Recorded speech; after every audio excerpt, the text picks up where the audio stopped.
You are listening to Let's Go, the weekly anime podcast about weekly anime from Dynamite in the Brain and Secret of the Sailor Madness. So come along and hang with the Let's Go gang. It's Dwayne. Hello. It's Niall. Ari. And it's me, Brian, who you'd think would know that script off the top of his head, but he needs it in front of him every single time. And we're talking about the anime that aired September the 13th to September the 19th, 2025, starting with Yaiba Samurai Legend, episode 22, Crossroads of the Soul, in which All your favorites die. Yes, they die one by one, and then it turns out, oh no, they're not dead, but are they going to die next week? Is Yaiba going to be so greedy that he will sacrifice all his friends to get the orb that he needs to defeat his enemy? I feel he'd be more of like obviously it's a test of like, a real samurai wouldn't leave his comrades to perish in the magma. He'd be like, so obviously you go for the friends, but like, why can't I have both? It's just like, third answer, yes. Maybe that's why you're the one just going to put the world to rights. Actually, that's the Jim Kirk position. No win scenario kind of situation. Yeah. But yeah. Shonosuke is absolutely fucking dead, but they're like, Yaiba's like, I want to open those doors again. You can't, Yaiba. That room is filled with magma. So it's kind of like, yeah, okay, that it does make sense that we shouldn't open the door. And each new challenge makes him lose one or two new friends, or old friends, I should say. Yes. And it is Akiyotsuka is the host of Taskmaster, Japanese edition. I was getting more like, I could see like Taskmaster, but like a deadly fucking Taskmaster kind of thing. Yeah, it's more like it's a little more like the Crystal Maze, where everything's. I mean, there was no puzzle where you had to make a clock point to the right thing. It does say that each challenge is going to challenge a different part of Yaiba's being. And he's already exchanged all these crystals at the start of the thing, so he doesn't have a crystal to give him to get his friend out of the prior room. Yeah, actually, that does make sense. Now also, like, it wasn't like Taskmaster because it wasn't like a rounder. Okay, write the best like tokusatsu opening for the Dragon God. It's just like, you have 5 minutes. It's like, come on. If only Masashi hadn't just left to his death for no reason, he'd be really good at this.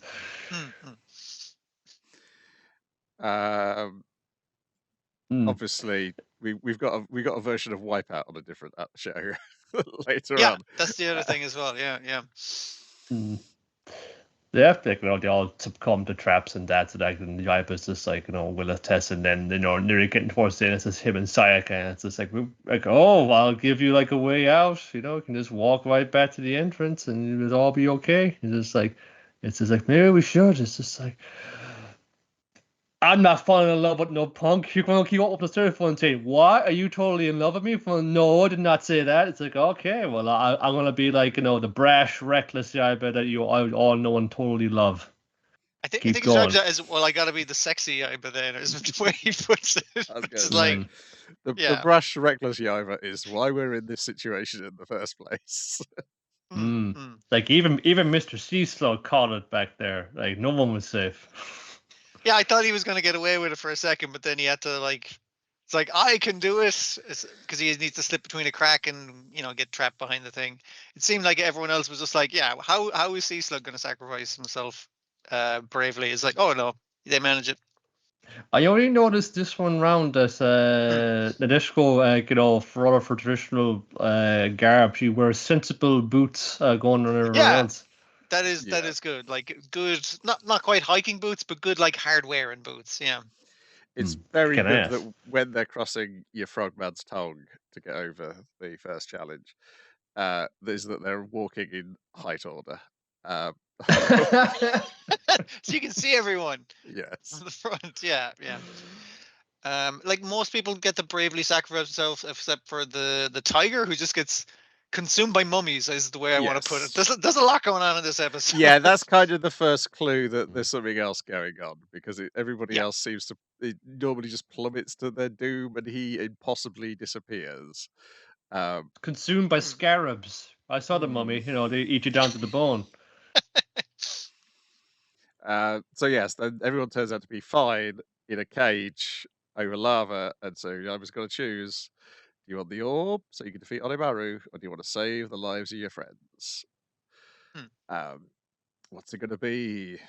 I you know, it goes. It's all also playing it all over the credits, so it'll just roll straight into the preview. Preview gives you nothing. Probably the preview's probably like the first like minute and a half of the episode. Yeah, It's just like yeah, you know, yeah. oh, he's gonna agonize over this for the whole 3 minutes, isn't he? Oh, he's gonna where Yes. are you gonna go? He's gonna agonize over this one. Saying no, he's gonna just like fucking kick in the door like a minute into the episode and then. Yeah, I think you're right, because I think also there's a whole load of stuff that's going to happen next episode that you would not predict from this episode.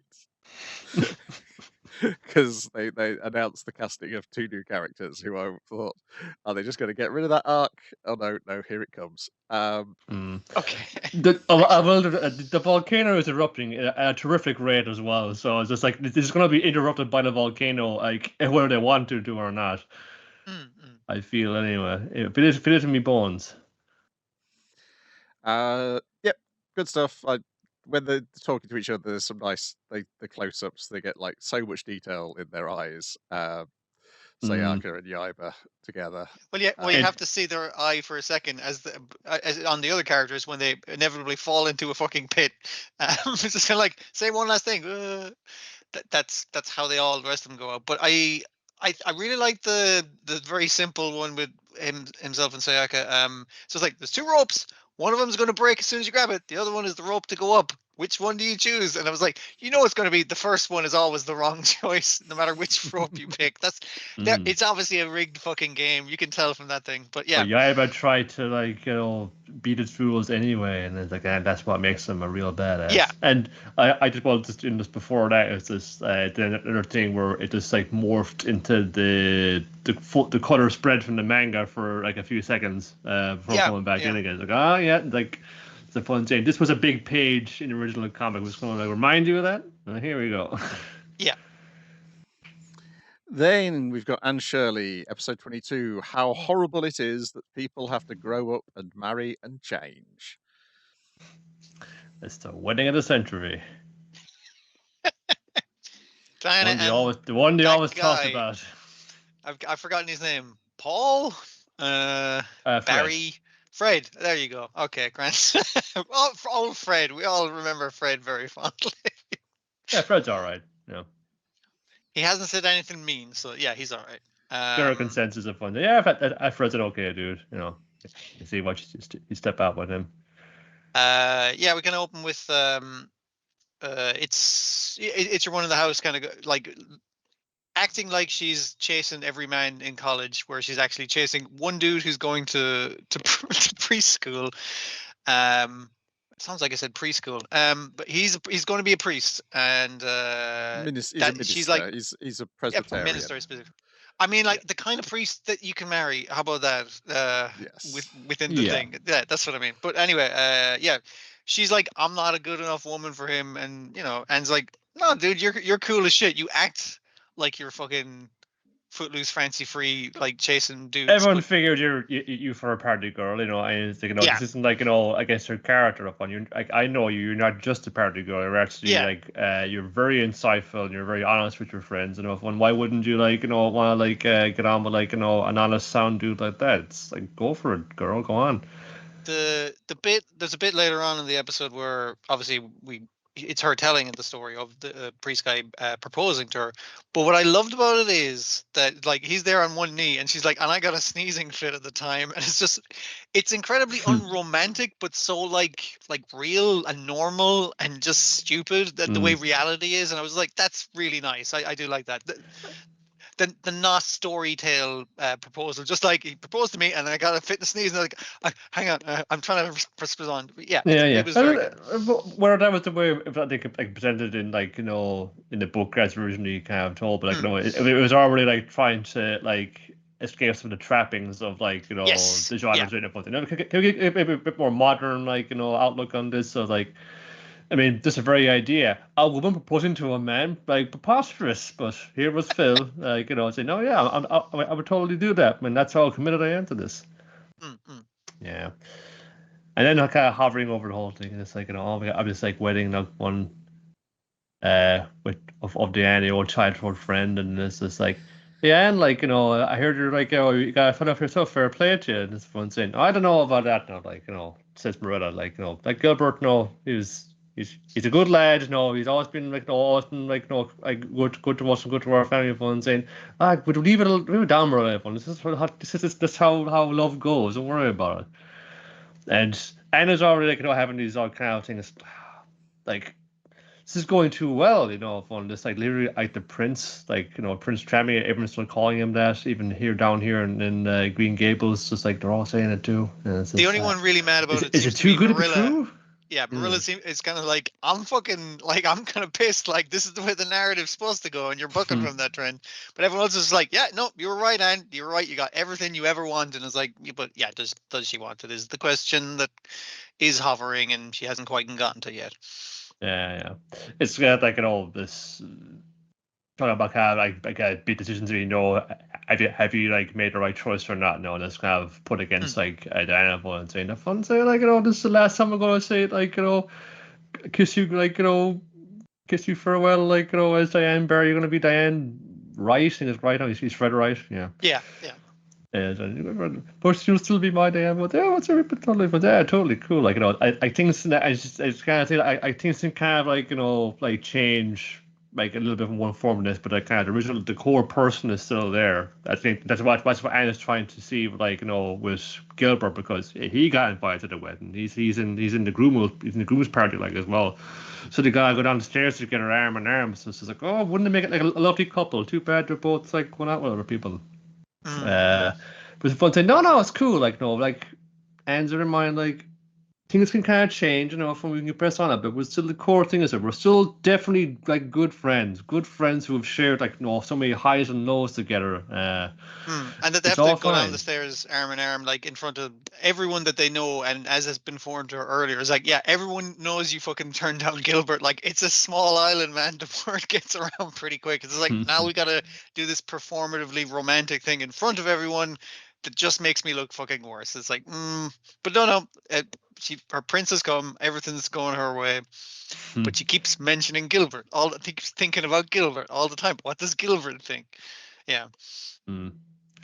Well, I don't know how they couldn't. I suppose it was like a much further and much more expensive way to go back then. But I couldn't invite like their fucking boyfriend and girlfriend along to as well. Like but yeah. Yeah, it might have been like a college thing as well. It's just like, do they need to stay there for credits or something? I don't. It's not clear, but yeah. I know that and how I'll kind of figure it out. It's kind of like I was thinking back as we're kind of like I guess kind of approaching the finish of this now as well, and it's like it's really kind of truncating in maybe like these later like books in English.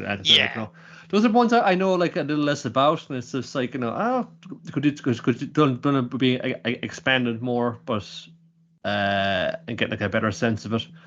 Maybe that just like I could go and read them, but like the presentation of this, like this like makes it all look kind of more charming, and it is one of those ones that's fun saying, oh, we are getting towards the end now. We're getting towards like kind of like big stuff. I think there's like a book or two after this that they aren't going to adapt into it. But if it's like, we're getting to the finish of this, and it's like, this like felt like is it from like a real like Sunday afternoon like staple for me. It's just like what am I gonna do now when it's gone? A lot of these kind of things you kind of cover in this they've filled in a little spot for me from one season to another, and this has been a big one for the longest time. We're getting to the end of it now. It's been a very like chill weekend thing. Same for me, man. Where it's just like, I'll skip the intro. I got so much things to watch, but I always watch the intro, then I always watch the outro, and I'm just like, that's nice. It's a balm for the soul. But the other thing, Niall, is what you're forgetting is, if this does really well, then the manga is going to sell really well. So the books are going to sell well after the show.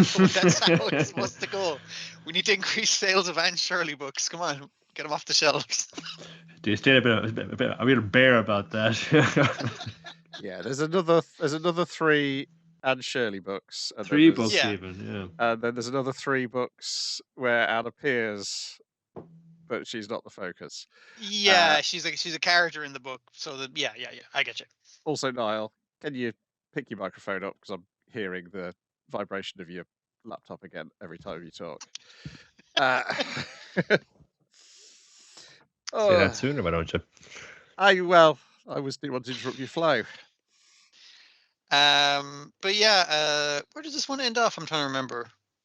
So it's a nice wedding, brought to his Yeah, daughter yeah. afterwards, and then she's walking back at Gilbert, it's like, this is like, back in the old county, back in the old parish, and like we're totally like two good friends, that's it now. I'm not like thinking about my romantic situation right now and I have this wedding at all.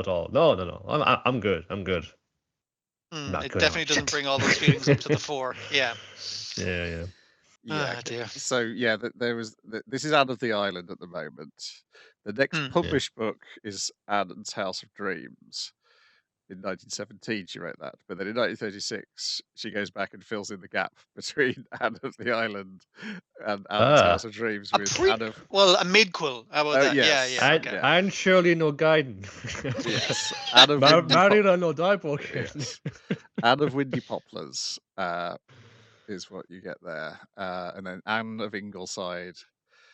But yeah, so you've also got Rainbow Valley, Rilla of Ingleside, and the Blythes are quoted. And then there's also Chronicles of Avonlea and Further Chronicles of Avonlea. The Silmar Annian. You've ran out of titles at that stage. That's fine. You were creative enough to name it Anne of wherever the hell she happens to be living at the time. So apparently, those collections, I think, so those she only features in one story in those collections, each of those collections, but it's referenced in other ones. Right. So presumably, they're stories about other characters from the books. So yes, they could do another season for sure. There's at least enough for another season, possibly 2 more seasons if they wanted to really go for it. Just really put that other Anne Shirley adaptation in its place.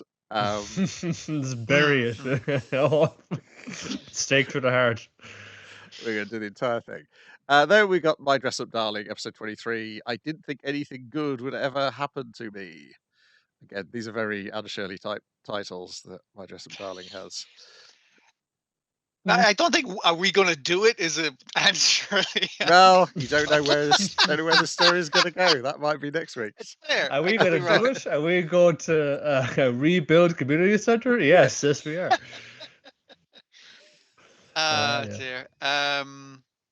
Yeah. So, like I said, last episode they didn't do it, and she's kind of like, should I we were at the position where she's like, I should ask him out, but under what conditions, basically. Well, mostly we're distracted by the big cosplay thing they're doing. Yeah, it's sort of like a big prep day for the whole lot, and it's mostly also about trying to get like Juju, who got kind of like lassoed into this now. It's like, she's got some kind of hang-ups about cosplay fun. She's a lone wolf, she does her own thing, anybody can't get in the way. And it's like she's there for her sister, wants to be a photographer and dressed up as well.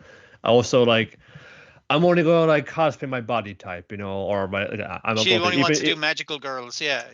Even though against like that, and they've invited her over to do a bit of prep, and so it's like I just happen to have a costume that was like, something like I bought off of eBay, and wouldn't you know it was the wrong size, and wouldn't you know this is a favorite character, and wouldn't you know it is probably your size costume, and it's like, while we're trying things on for ahead of the shoot, why not you try us and really try and take a joke? Because I did like the thing of like, we got the perfect thing, we're gonna give her a surprise, we've got a costume for you, we're gonna do you up, take a little shoot. It's like, and she's like, who the fuck asked you? Do you think everyone likes fucking surprises? Is that what you fucking think? They're like, shit, it really backfired. We didn't. But it's just too, it's like a generational kind of difference too as well, because these are like people 20s or something. They're like post university. They're like doing jobs now. It's like, but they're still doing cosplay stuff, and that's something Juju never ever thought that she'd ever like. I'll do this like in my teens. It's just like like a teenage hobby. Like I'll probably grow out of it. It's just the way things go up and saying no. Like, man, it's like it gets harder when you're an adult because it's just like you got less time, but you got so much more money to spend on props and gear and things. It really balances out. You're gonna love it, And then the other one kind of going is like, I think I just work to supply my cosplay habit. And it's like, yeah, basically you have that money that you can then put towards the thing that you want to do, and you can do it more further. And they're talking about I know this one like mother who comes and cosplays girls, and she's always like, "Oh, you little kids, you think I look young, huh?" And it's like, "Whoa, I didn't know you were an old lady." And then there's this really old dude who keeps cosplaying like hero guys, and he looks cool as shit. So sort of like Adiaki Hano, let's call him. yeah. But the um, thing that gets really her on board is initially on board is kind of like, oh, you're just worried because you're short and don't have a big bust or whatever. It's like, don't worry, we can fix that in post. We have our methods of doing that kind of shit, and your one is familiar with it because it's like, yeah, I'm fairly flat chested as well. So like, here's what I do. It's grand when I'm cosplaying dudes. That's not a problem. But like when I want to do other things, it's a bit of a thing. And also, as you grow older, your opinion of it changes, and the characters that you thought you couldn't play because you're too short, you're not like, I'm trying to play a guy, so I'm too short to play him. mm. But like, he really inspired me as a thing. And I was thinking of that old like internet adage of, was it like, if it helps you to get out of bed in the morning by imagining Naruto saying he's proud of you, then it's absolutely worth imagining, and it has value in that regard. And it's that basic kind of thing where a fictional character can kind of spur you on to live the life you want to live, and that kind of thing. But Yeah, it's also too like, look, this is all kind of make you uppy as well. Like, we're yeah, literally dealing with like, impossible like fucking expectations here.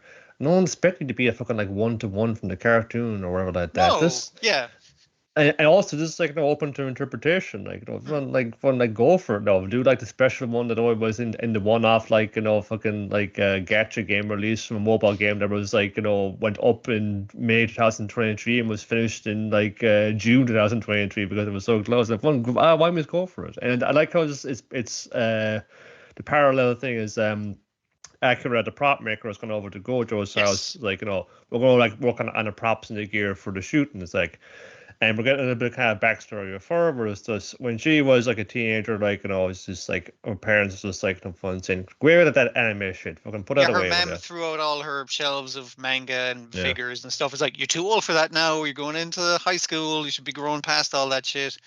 When the friends was like, "Oh, I got this thing free with a drink. Does anyone know what it's from? Like, it's a character off something." They're like, "I don't watch that No. shit." Yeah, I don't. Akira's like, "I don't watch that shit. I don't know." And she But keeps it suppressed so much for her life now, up until she yeah, gets to fucking university, and she has to like, she's like looking both ways before she even goes near a gacha machine. It's just like, and then the one time that she does is just like, the two two girls from her friends from class her who are class. like, Yeah, the other two who are like sorting this cosplay shoes. It's like, oh, you like fucking Precure as well? Oh my god, the film is so good. Like, and then they start going off and saying, I'm not alone. I found people out there. And while like Akira's a much more kind of like kind of low key, kind of quiet personality, she's like, well, yeah, but we get on because we go for each other's house and we fucking like get a few cans, watch latest things come out today, do stuff like that. Yeah, it's like you like can she find. didn't initially want to cosplay, but kind of the other two not badgering her, but going like, "No, this will be great. This will be fun." And it's like, it is genuinely great, and it is fun to hang out with your friends. And again, she's getting something out of this where you can have you can have this kind of things that was denied to you for you denied it to yourself as well for years, and just enjoy it. It's a nice kind of sentiment. Yeah, but the kind of thing is about this like experience and patience. Hmm. One of the ladies there puts it in a great way of us like, of sure, you spend like the majority of your life as a quote unquote adult. Like, so why would you like give up something that makes you happy? Like, you can approach it a different way. But why would you like just like give it up entirely? Like, like you again spending most of your life and most of your money like being into this. So yeah. Yeah, and And I was thinking of the thing of like, was it like when I became a man, I put behind childish things like the idea of there being childish things and grown up things or something. I've forgotten the actual phrase, but yeah, it's that kind of idea behind it. You get from the side as well with Gojo was just like, I had no idea you can make so many things off like like the modeling for the modeling clay and and we had a shoot we had a shoot before like where we needed like prop horns and it's just like I could have made those and he feels like one like almost like nearly guilty. mad. Yeah. But everyone was saying, but like, shoot, you didn't know at the time. You didn't know this existed. So why are you like getting mad at yourself for not knowing something like from before that you do know now? It's like again, it's about like experience and patience. You're gonna get it a lot wrong before you get it a lot right. Yeah. And then like the second this guy to like pop the or put a little kind of needle into the cloud of positivity you're all kind of like dwelling in. Marin goes, "Oh yeah, Akira. Yes, you got a fundamental problem with your nose with that. What's up with that?" It's like, oh. It's really nice because obviously the kind of contrast thing is Akira's two friends are kind of like, don't fucking tell her that there's a girl over at the boy she likes fucking house. Like, that'd be weird. And it's just like, nah, man, they're just hanging out like as professional prop maker and costume maker, I guess. And enjoying that aspect of the hobby. But yeah, her bluntness was just like, yeah, she doesn't like me. I noticed the last day when I was coming back from the loo that she was chatting away and she wasn't chatting when I was there, so she mustn't like me, right? I'm the factor in the room that was different to keep her quiet. So, and she's just laughing about it. It's like, yeah, just some people don't like you. What the fuck can you do about it? Like, it's so nice. It's just like, oh, she's not genuinely hurt. It's like, yeah, some people are like that. Rest I don't see the way. I can see why, Yeah. from a bit more Akira's like past, like why a character like Marlon make a fun saying you're just fucking like fun living your fucking best life, And Yeah, when I was your age now, I had none of that now. But it was just slapped down altogether. It's probably just kind of resents the kind of freedom that that's now. But like she'd probably come around and say, it's like there's a lot to be kind of celebrated here. It's like, yeah, that was tough, but like now again, you're a cool biker chick, who smokes behind like the cosplay shoot. You make cool swords and shit. Like, that's pretty cool. Like, and you're living your best life right now, like that kind of thing. Yeah. Even though you got there later, it's still worthy and it's still worth it. You don't need to have retroactive jealousy that someone else lived their life differently. That kind of way. Yeah. Yeah, so that was nice having like different little conversations about this thing, or like around a similar theme, and different where people are coming out from different ways and from different times, different generations. Even though from your teens to your 20s, it doesn't feel like it's that much for you, but it can sometimes. It's kind of a more perspective leap, and like the older girls were saying, it's just like, listen, you got less time, but the money, you got so much money to spend on bullshit. It's great. Because as a kid, you have a very limited amount of money to spend on shit. That's one of them says the phone saying, I thought I was convinced someone to rob my car, but it was just me. It was just fucking pre-orders, It was man. me from the past. It wasn't someone robbed my account. It was that I fucking spent a lot and it's still in the post. Yeah. Okay. Show us. What's up ahead, Dammer? Yep. Still good. We still haven't gotten to. I assume we're going to end on the horror nurse game cosplay event and then see what happens. Yeah. That's how it'll go. Maybe we'll settle the beef in a nice tidy package. Maybe it'll go on. We'll see how it goes. But like again, it's charming me all the way back in. And go, I'm never gonna have time for this now. I'll go, and then just kind of it's just like it's wheedle its way in there. It's like yeah, okay. Sorry, Dr. Stone. I've already read you again. Yeah, so I'll go for this one now. Sorry. Then we got the Summer Hikaru Died, episode 10, Truth, or at least a tiny portion of it. But first we got to stick his head back on because all of his insides are flying out and attacking us. They're all leaking out. I did like the simple thing of just slam it fucking back on there. It's like I hope it sticks. Yeah. And just your man's maniacal laughter as horror is pouring out of a boy's corpse. When he can't see it. Well, as we learn later. Well, you can probably sense that it's there though. Yeah. I was gonna say, has he got his glasses knocked off at that point? Because he can see with the sunglasses on. Yeah. I was getting the is it Maki in Jujutsu Kaisen has the glasses that they're cursed glasses to let her see ghosts, but this is like cursed glasses to let him fucking see because he is blind without them. Yeah. Yes, he's laughing once his glasses get knocked off. That's the thing, which probably Okay. Because he sees it coming towards him, and then he starts laughing once the glasses go flying. Also, he's probably laughing because of whatever ulterior motive he has. He's like, this is exactly what the fuck I need / want / this is. It's not that he was looking for this. It was just like, this is huge. I can use this. It's like, don't worry, I'm still on the side of the humans, but I'm wondering if he's on the side of the humans who get their heads cut off and their heads sacrificed, their body parts separated across 4 different villages, and then the heads sacrificed to I our want to be running the hero. head chopping off The Dark operation. God. That's what I Yes. want to do. Like, yeah, Yeah, I think he is in sight for the humans in that he is a human and he's in it for him. Seems to be the way he's in it for the humans. Yeah. yes, because yeah. Meanwhile, though, back at hospital, Hikaru has not. He's still taken a while to heal up being decapitated, and it's left a red line around his neck from where the blade through. Um, Mhm. Yeah, so when his buddy wakes up, it's just like, yeah, old man. Ah, shit, we got it last episode, but I can't remember. He went crazy, and Yeah. Taneka, he attacked you, and they still are like, I wonder what happened to that old man after that, and we do not find out what happened to the old man after that, which is very worrying, considering the possession that he was yes. going through I the think last his time. mortal head probably remains separated from his body. Yes. Yes, and also Mm, because his death is a relief to his son and his wife, and the son's wife.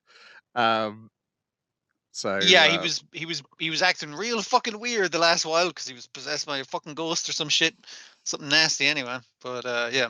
yes, yeah, he's going to do something about Nanuki-sama. He says, at the very least, I'm on the humanities side.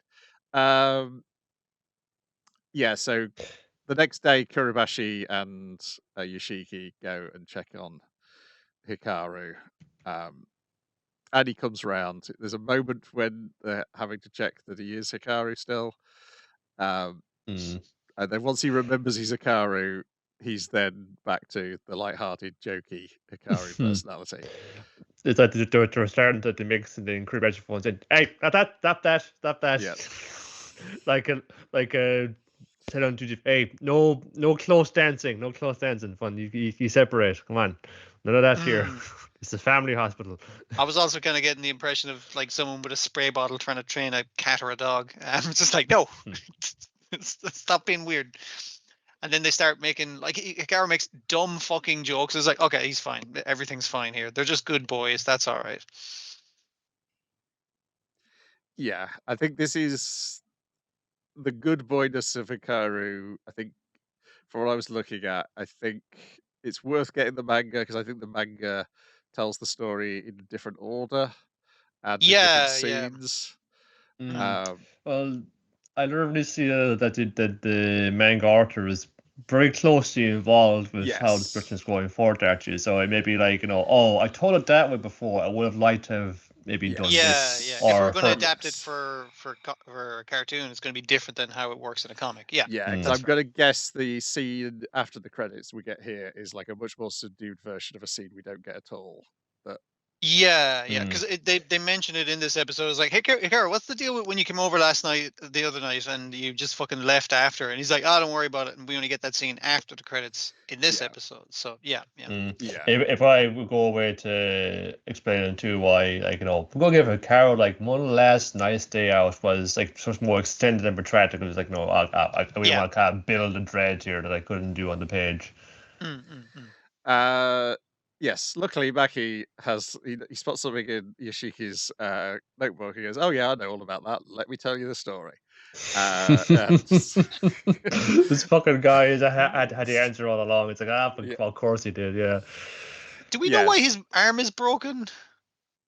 Like his arm's in a not a sling. It's in a cast or something like that. Yeah, he's in a sling. And he's in a. So, it's bandaged in a sling. Yeah. I assume he's just injured at doing sports unrelated to anything happening. He's probably trying to impress the other girl. I think it could be. It's possibly a plot point we're not going to get to this season. Or we Okay, might get fair to enough. in like the very last episode. But yes, I think possibly we're not supposed to know what it is yet.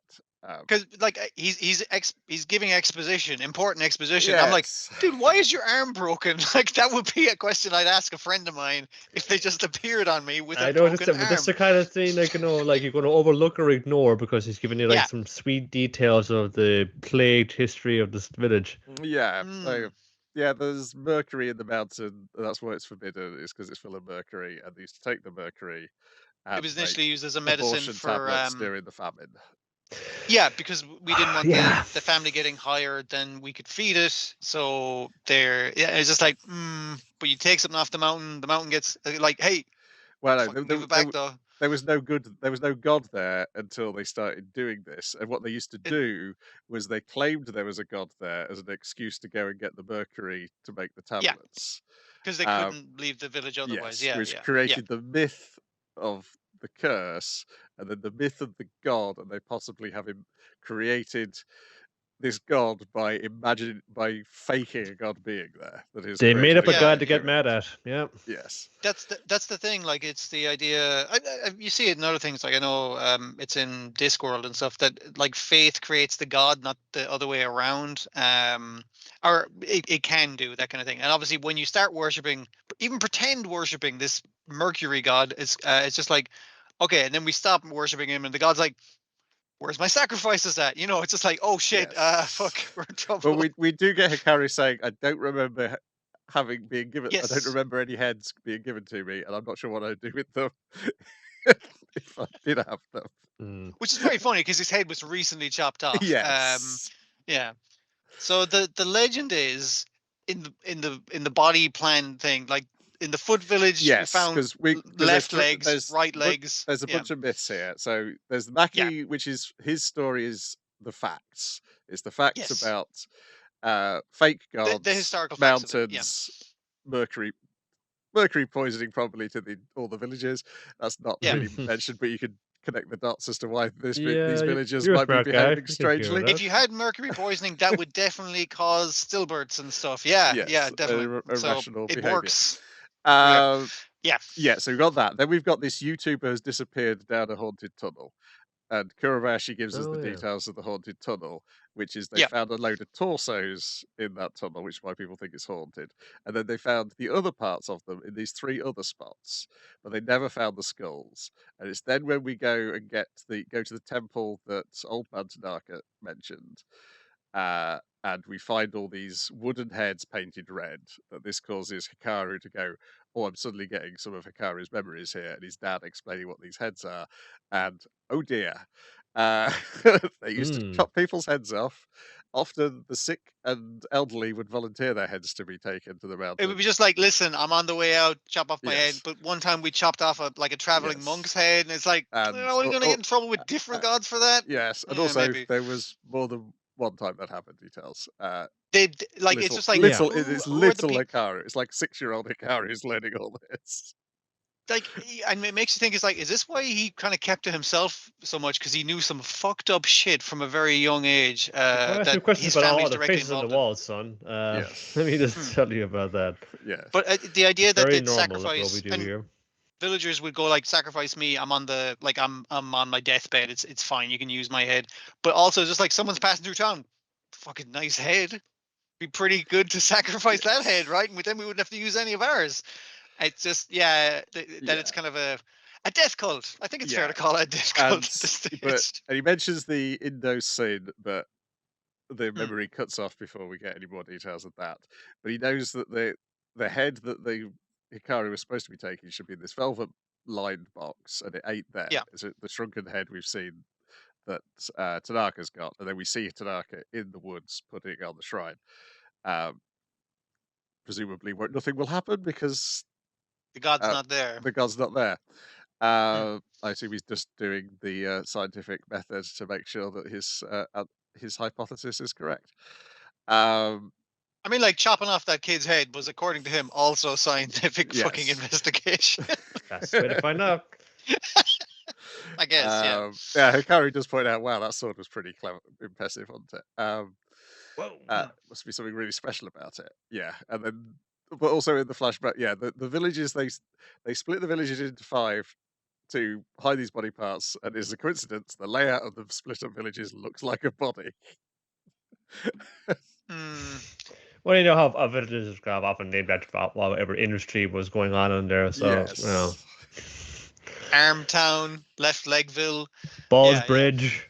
Yes. So now you have like a better idea of why young man Tanaka was considering maybe it is a good thing if Tanaka destroys the town.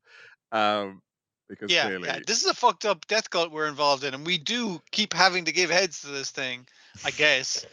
I watched this one because I didn't realize it was on like there's like a gap in it. I watched it like I think the same day as last week's the days are crazy and kind of kind of punctured a bit of the atmosphere for me. Sure. Yeah. Yeah, the other thing, the dad, Yoshiki's dad came home after he heard that he'd been assaulted by old man Tanaka, and they kind of had a cold moment between them. But at the end of the episode, Yoshiki realizes, oh, there is one person I can ask. And then we cut to the dad sitting at the desk, turning around as if he's just heard his name mentioned. Mm. Possibly it's immediately cutting to them knocking on his door. Yeah. It could be. And then after the credits, yeah, we get the sort of the weird nighttime visit from Hikaru going, warm souls. No, mustn't consume delicious souls. Yeah, and Ishiki had asked him like, do you remember like what's other night when you like came to my house? Fun saying, no man, no, because he's kind of like seeing he's a little bit kind of like since like coming back from having his head cut off, his memory is still there or not, and he doesn't remember doing that in particular. If I'm saying, okay, there's some kind of like programming in there or something that he reversed to me because every his head cut off, I suppose, or some similar injury. Yeah. Yeah, good episode. A couple more left, I assume. And yeah, I think so. What's it? That was like that was 10. I think it's 12. I just 10. Yeah, it must be kind of 12 then. Yeah, confusing. Kind of again, as I'll probably say it's a lot now. I think it's kind of coming towards the end. It's just like this is just like, and I know there's more to go. When you're going to get more of it, like that's the thing. Yes, a few cliffhangers now coming up of things that I definitely going to continue. Some are not going to continue at all. But it's just like, man, there is like an art to kind of like the way that they like to like justify we kind of take a break between not that things just run forever continuously and put the whole thing into the ground. But yes, how do you kind of keep them on the hook for that long? And there's like an art to that. So like leave them off satisfied, but leave them wanting more. Yeah. It's and wanting more and wanting to see where it goes, but not like craving it to the point where they get annoyed that they're not getting it sooner. And also, you just get by the comic. Also, it's like you don't. You get us point. Comic, I suppose, is also a tactic they're putting to bear on us. Yeah, that's the other thing. Yes, and also you don't necessarily want them to use time and resources when they could be making another original Cygames property. Yeah, but also there is the unconfirmed assumption that Cygames are also doing the Kagurabachi anime. Well, Kagurabachi things have been manifested into existence for us like a couple of times now, so just don't put us outside the bounds of reason. Yes, quite.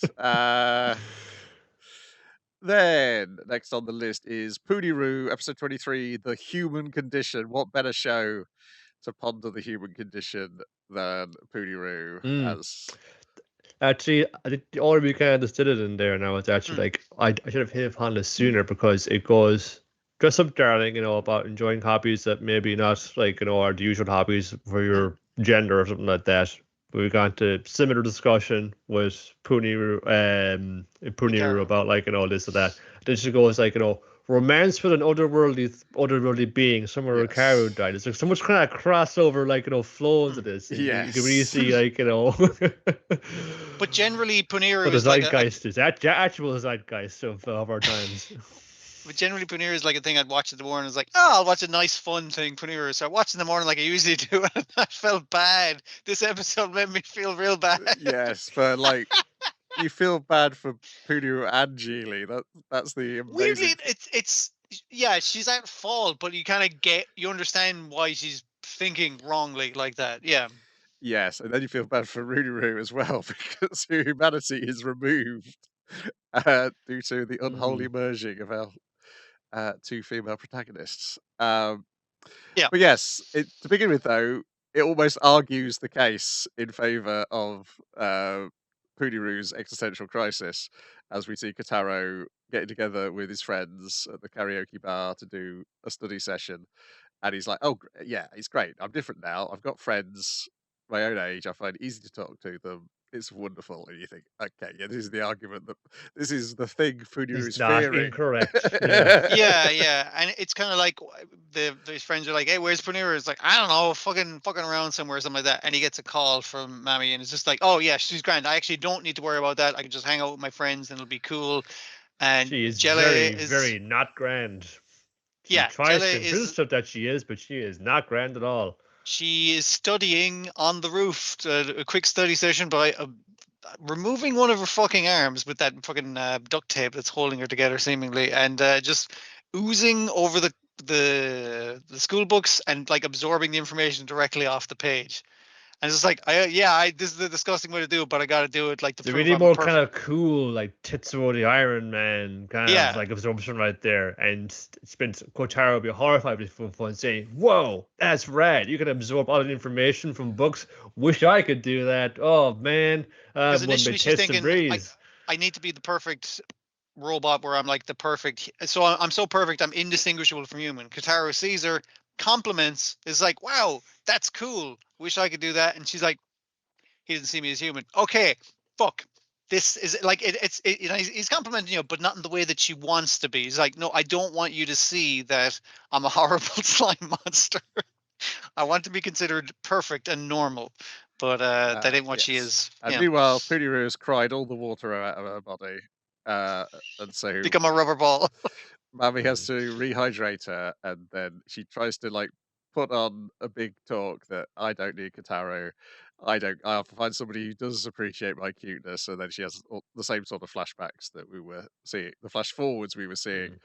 with baby toddler Kataro, well, 6-year-old Kataro last week. She's now getting them Yeah, from the present, looking to the past, and then she starts crying again because no, she really does want Kataro as the person she's friends with, and Mami gives her a pep talk and says, "Well, you just got to go and tell him that. That's the thing you just told me. Go and tell him that." Mm.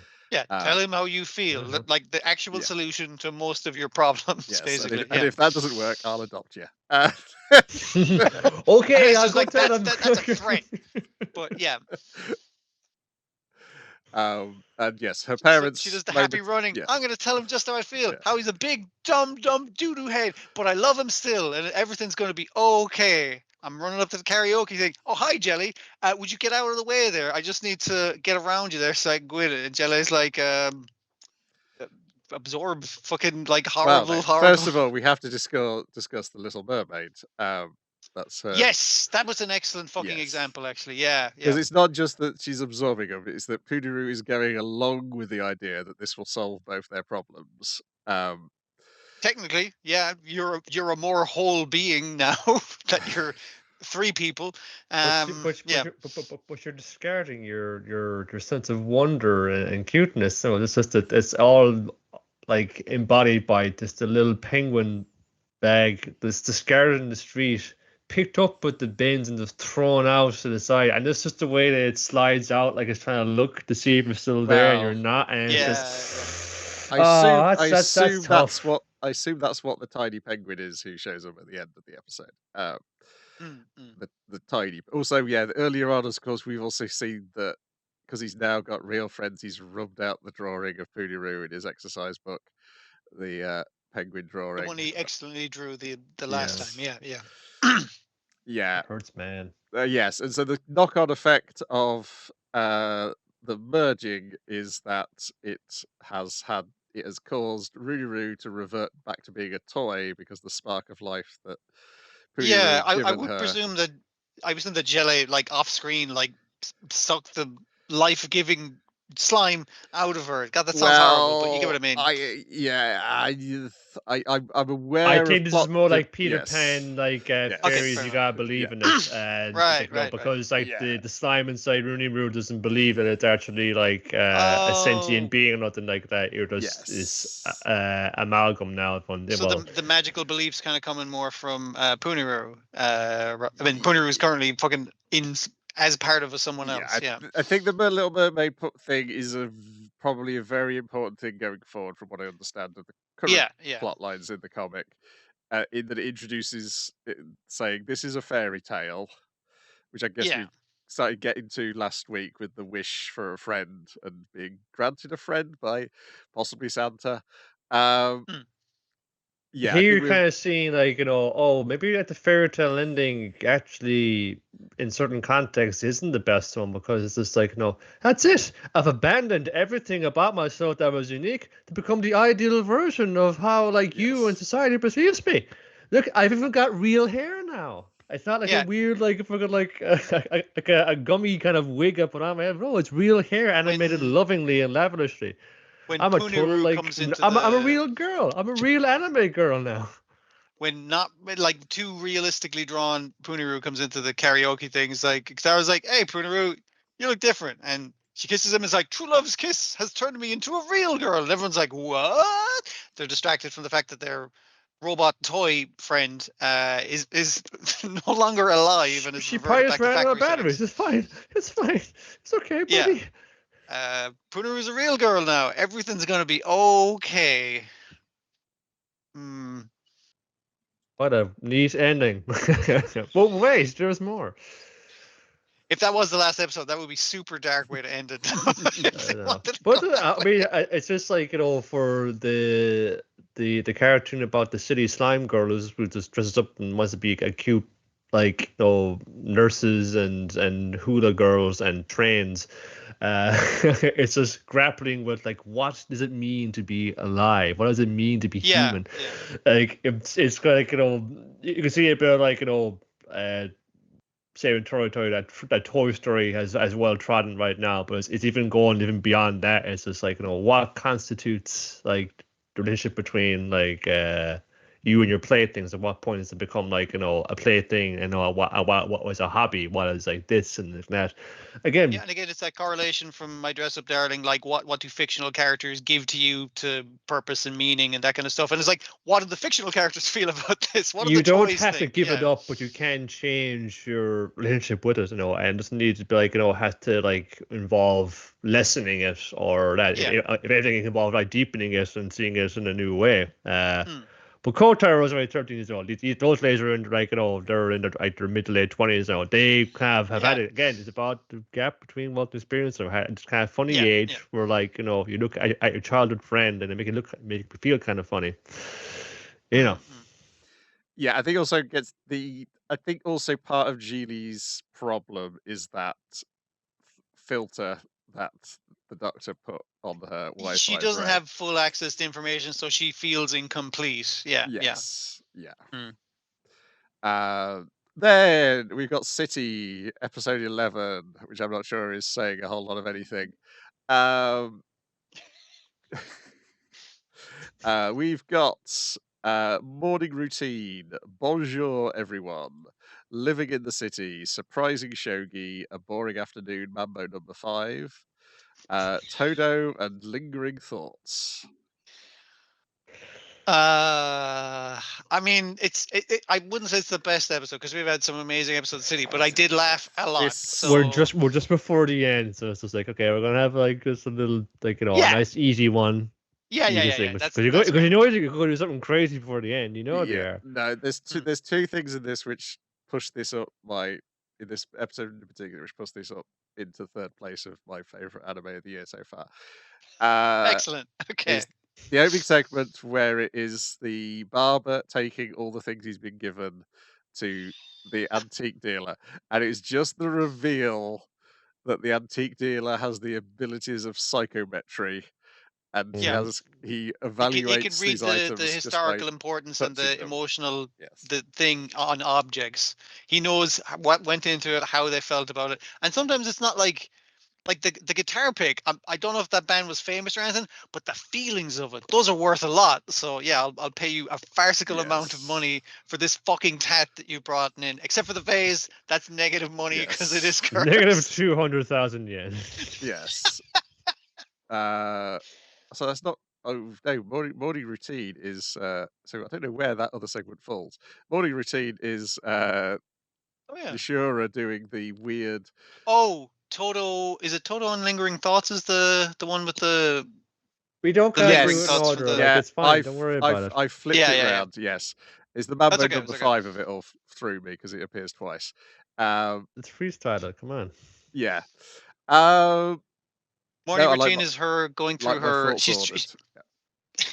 she's trying to do a stream. Sneaker Oh, what are is. you taking video of me while I get up and do my morning routine? That's crazy. There's Oh, no you. one else. Usually there's 2 100%. other girls in her apartment, but currently there is only her, and she's pretending that she has someone Yes, 'cause showing how it's- cute she is, so she can monetize it on YouTube. Yes, it's It's not a- a stream. it's really She's funny. recording it. She's doing one of those sketches where it's just one person Yeah. in the Hmm. sketch.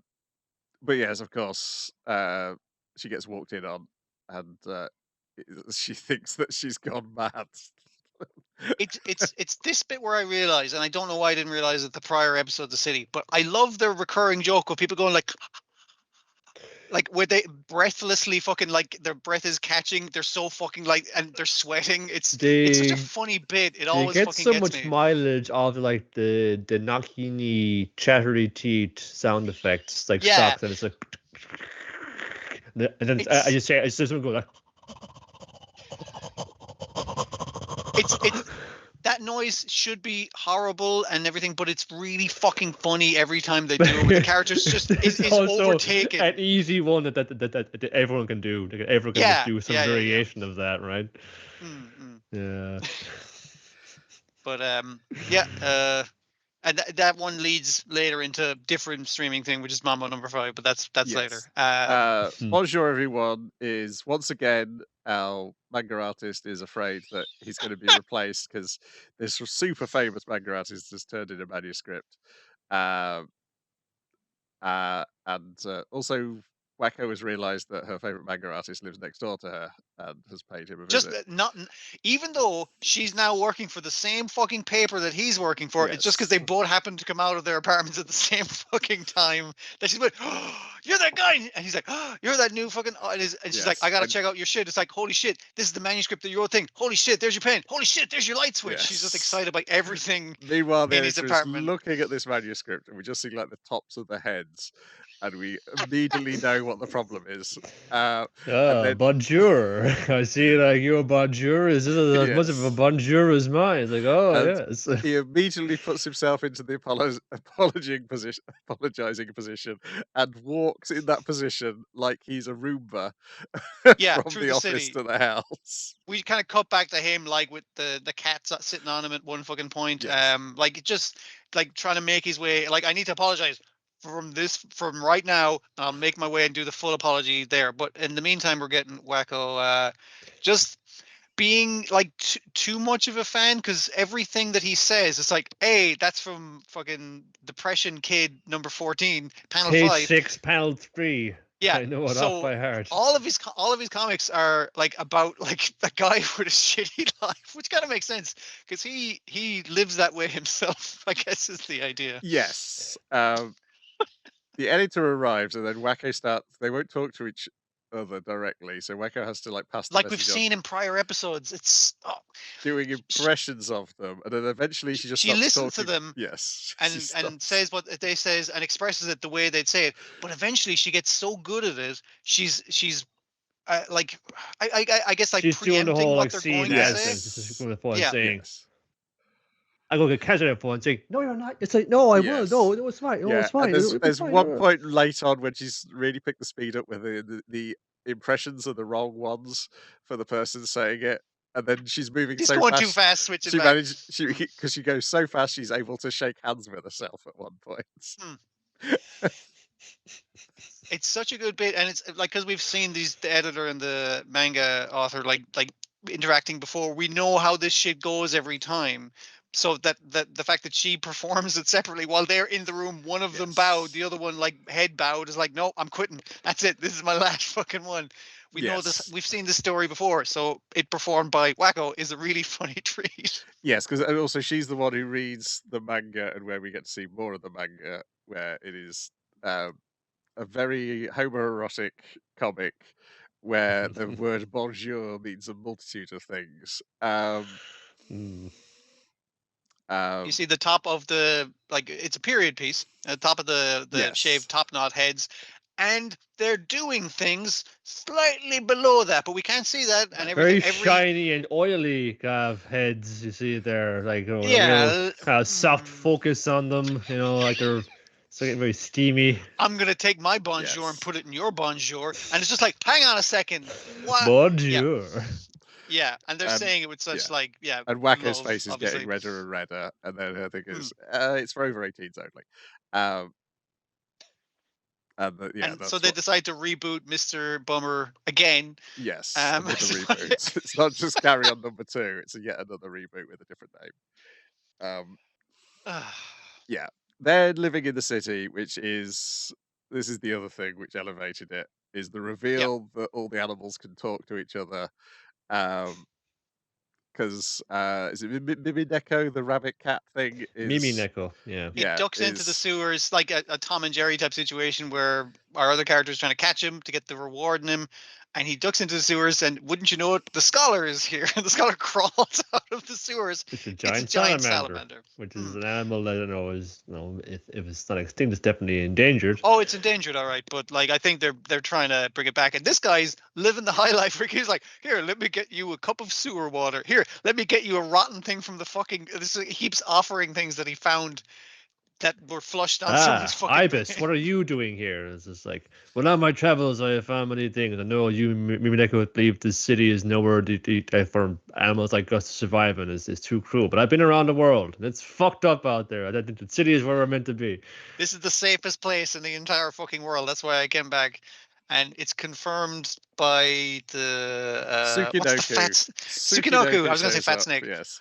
It doesn't open its mouth. I fucking love that. That's so good. Yeah. The bounties He's are like- fine, though. The day you put the bounty on us, she just want to kill us, just wants to just like to see us, and then let us go. That's all she's after. So it's like, Yeah, so just really, it's very just safe get and caught, fine. and you'll be grand. Like they'll let you off Yeah. immediately. It's not a bother.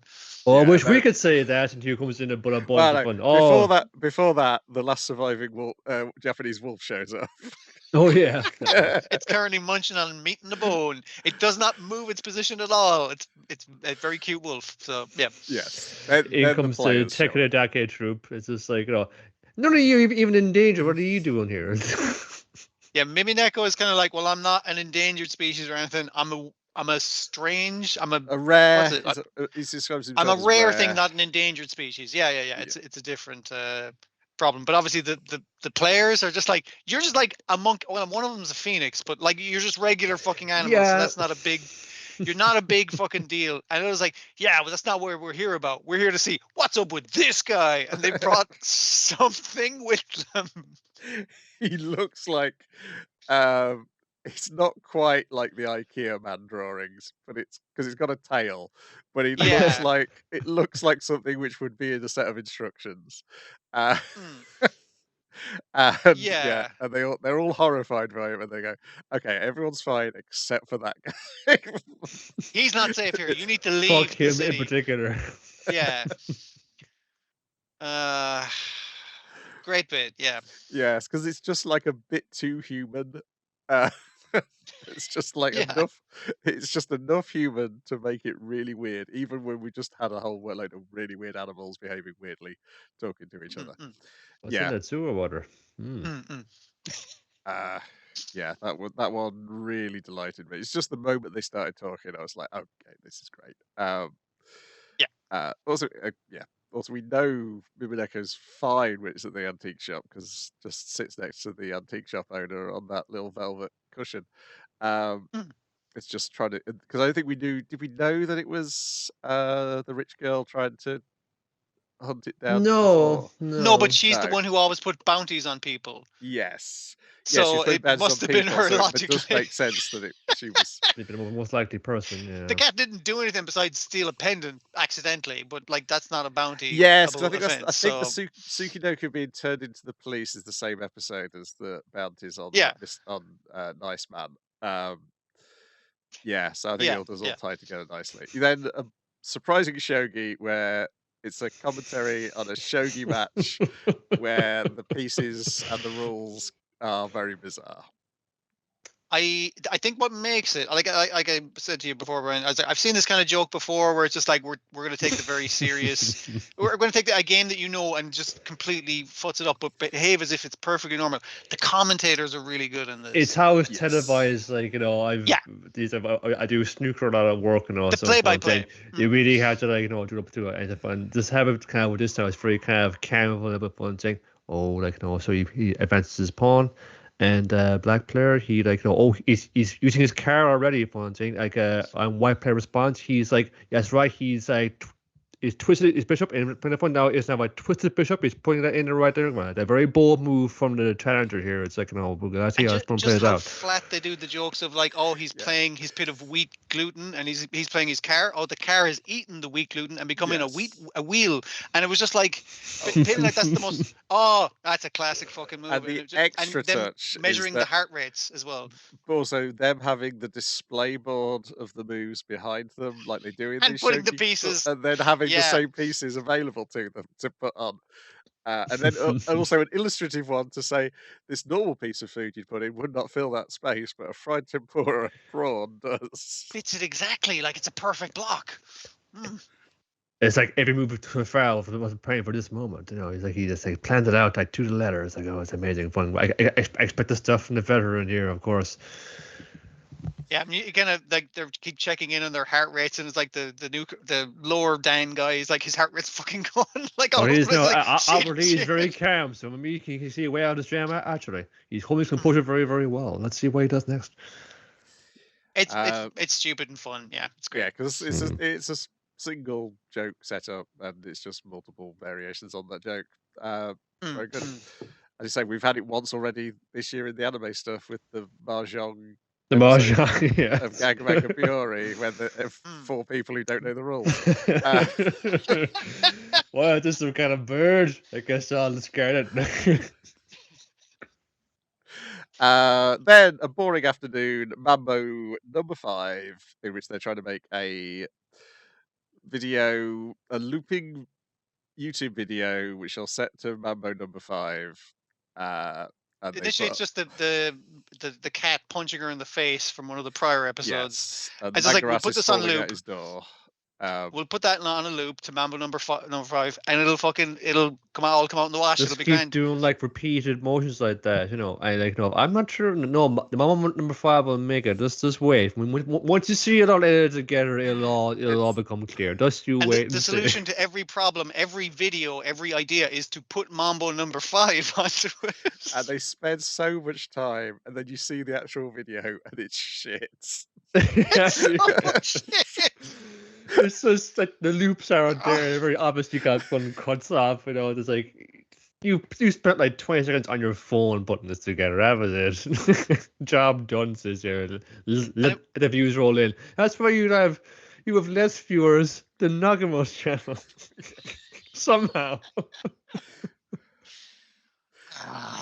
It's such a good bit, and just even mentioning that Mambo number 5 was like, I forgot that fucking existed, and you guys will not shut the fuck up about it. And here you are, like acapellaing it as best you can, and it's really good. And then Todo Ligero thoughts, the one I got mixed up on, is the psychometry, and the punchline is the nice man had made a vase, and everything he put in it wilted, which then caused him to write a haiku, which then causes the barber to owe money to the. Well, he made a lot of money on the other thing. He so had, it'll- yes. yeah, So No, it'll he's- still be it'll be net fine. positive. He came out there on top. It was all right. He did, yes. But yes, it was weird that another show ended on an episode with, again, quick rush through of people earning money, as we'll get to later. Great episode. One more to go. I'm gonna guess it will wrap everything up. From looking at the manga, it seems like they probably skipped a bunch of sketches, so it's probably worth still picking the manga up. But yeah, I assume it's that girl's going to go off to England at the end, would be my guess, because it's clear, it's clear at this point it's just an entire summer is what the series is. Like it has that again, well, grace on them for putting out actually over summer so that you can actually kind of almost watch it in real time. Yes. As it kind of goes on with it. Was just compared it to like everyone will do it now to Nichijou. There's just like this. I think like this has like a more broader kind of refined sense of it. And it's just like it's isn't confined. I suppose it isn't confined to a school. It hasn't been different fun. You have ridiculous things happen across this whole town, across all these kind of things, and rather than the animation just being like, the one and only, like, kind of thing you remember about it, it's like that. It's actually just done so much to kind of elevate not just to kind of the punchlines, but it also just like it's done a lot to bring out the heart of it, because it's little things like, like the Echan and Matsuri, she's gotta go away soon, like that, and then this is like, that whole race, for example, was about like, like just getting them together, have one last like, grand little like thing together for themselves, and just like everything was done in service of that now, not just like, have like a crazy animation thing, but also just like it just elevates the emotion and the feeling of it as well. I think that's what kind of sets it apart for me a little bit. It's the fact that even in this episode is a good example of it. You can focus in on any of these fucking characters and have like a really good time. It's like, what's the rabbit doing? It's just like, yeah, let's let it fucking talk and see what its deal is about. What's that old man with the beard like? It's like he plays some weird fucking shogi. I'll tell you what. But like, it's the idea that you can tell a story about any of these guys and it's as funny, as legitimate. You get enough bits and jokes out of it. Then focusing on that main core of the two schoolgirls. Yeah, it's in the same chamber in my head as like as a manga Diary Birth one. There's lots of like fucking things that like fun I still quote to this day and so on. But it also had a lot of heart in there, like because it was set across basically this one couple who's of high school with these same gals. So when you kind of see them when they come in, then you see them when like they bow out. So it's just like, they're all been going on with their lives now. And you gotta like have this like bittersweet thing where you gotta say kind of swear farewell to them. So I think I a similar like bit with this. And it's already like kind of touched me like in genuine ways at this at various points so far. So wherever it leaves off on, will like be something special now and probably hilarious. So I look forward to it. Yeah, for me, I like it better than Ichijo because it looks so much better than Ichijo, and I think it nails the comedy better than Ichijo. It does. The comedy is better. Again, comedy and the feeling. It was just like everything just feels like a much more cohesive kind of package than Ichijo was. Yeah, I think because I think it's probably easy to adapting the first time round is to not realize how much importance that isometric look and the particular perspectives it has in the backgrounds is so important to the vibe of the entire thing, and I think that's what City gets. Also, the coloring really helps on keeping that, those flats are fucking gorgeous. Like they really know what they're doing with it. Then we got Sakamoto Days, episode 21, Hard Mode, a show where I'm not so sure they really know what they're doing with it, beyond sort of getting it in on time and on budget. It picks up when it really needs to. This one it does in bits now. It kind of like the way it was kind of like laid out here, and it's something that Shane grapples with fun saying, I'm not Sakamoto. I can't deal with a problem like Sakamoto, fun saying. So I gotta do it my own way, come out my own way. And like got my ass kicked again. And at the end, Sakamoto comes in, he has to like bail me out anyway. Kind of looking at that again now, looking back from where, like, if you were reading the comic current up and saying, we see this many times, like, in succession, like, this fun saying, Shane does fuck up a lot, and Sakamoto has to come in again, which makes, like, what things happen later on a lot more cutting now to me, actually. Yeah, and I think what they're going for in this episode is the guy who's gone crazy is as a guy with super good hearing. We finally found out what his deal is saying like that guy's asleep, and he's being remote controlled. We the audience already know that, so Shane can't read his mind because that motherfucker isn't thinking a goddamn thing. So it's specifically like a guy that works against the one thing he can do that Sakamoto or other characters couldn't. It's just like, but your power doesn't work against this guy. So trying to come up with like solutions to the guy who can predict. I can hear in his headset him doing the move and the delay that the lag that there is when the guy he's controlling does it. So if you Mm. just read my mind, now you'll know that kind of thing. It's like that doesn't quite work because now I'm getting the lag of you explaining what's going on to me. Yeah, so it's trying to come up with an inventive solution to your powers don't work against this guy. How are you going to do this? And the We answer got is your yeah, powers the other way, but it's just like just see what Kaji does, like a half second into the future, and then you will then account for that lag and be able to react as well. and because he's got a limited timer on that, and also Kaji getting taken out like that, he still has to, like you say, rely on Sakamoto coming in and saving the day. And Sakamoto's kind of like, listen, I can't save this other guy and also fight him. So you are helping in this Shin, but you're not doing the thing of winning the fight. Like, yeah. Like like a nice shot that like they keep going to when like it's when Shin means business because he has his smartwatch and it's like I can only use my power for 3 minutes a day, so like when it comes down it's like it's be good to get a cool frame of him going like one scene and it's like he's got the ESP on, he's gonna have fun foresight and gonna see you kick your ass before even kick your ass. That's like again, know what's kind of coming out of line. I think I could be again a cool little fucking scene that comes off it as well. But I suppose again, Sakamoto has to kind of swoop in and clean house again. One of the things that doesn't work. I enjoyed a lot of the fighting in it. Like there's some good bits in it because it's from the comic. There's some good back and forth with the fight, but a lot of the problem with this fight is it's initially on like a rocky shore, like on a shoal.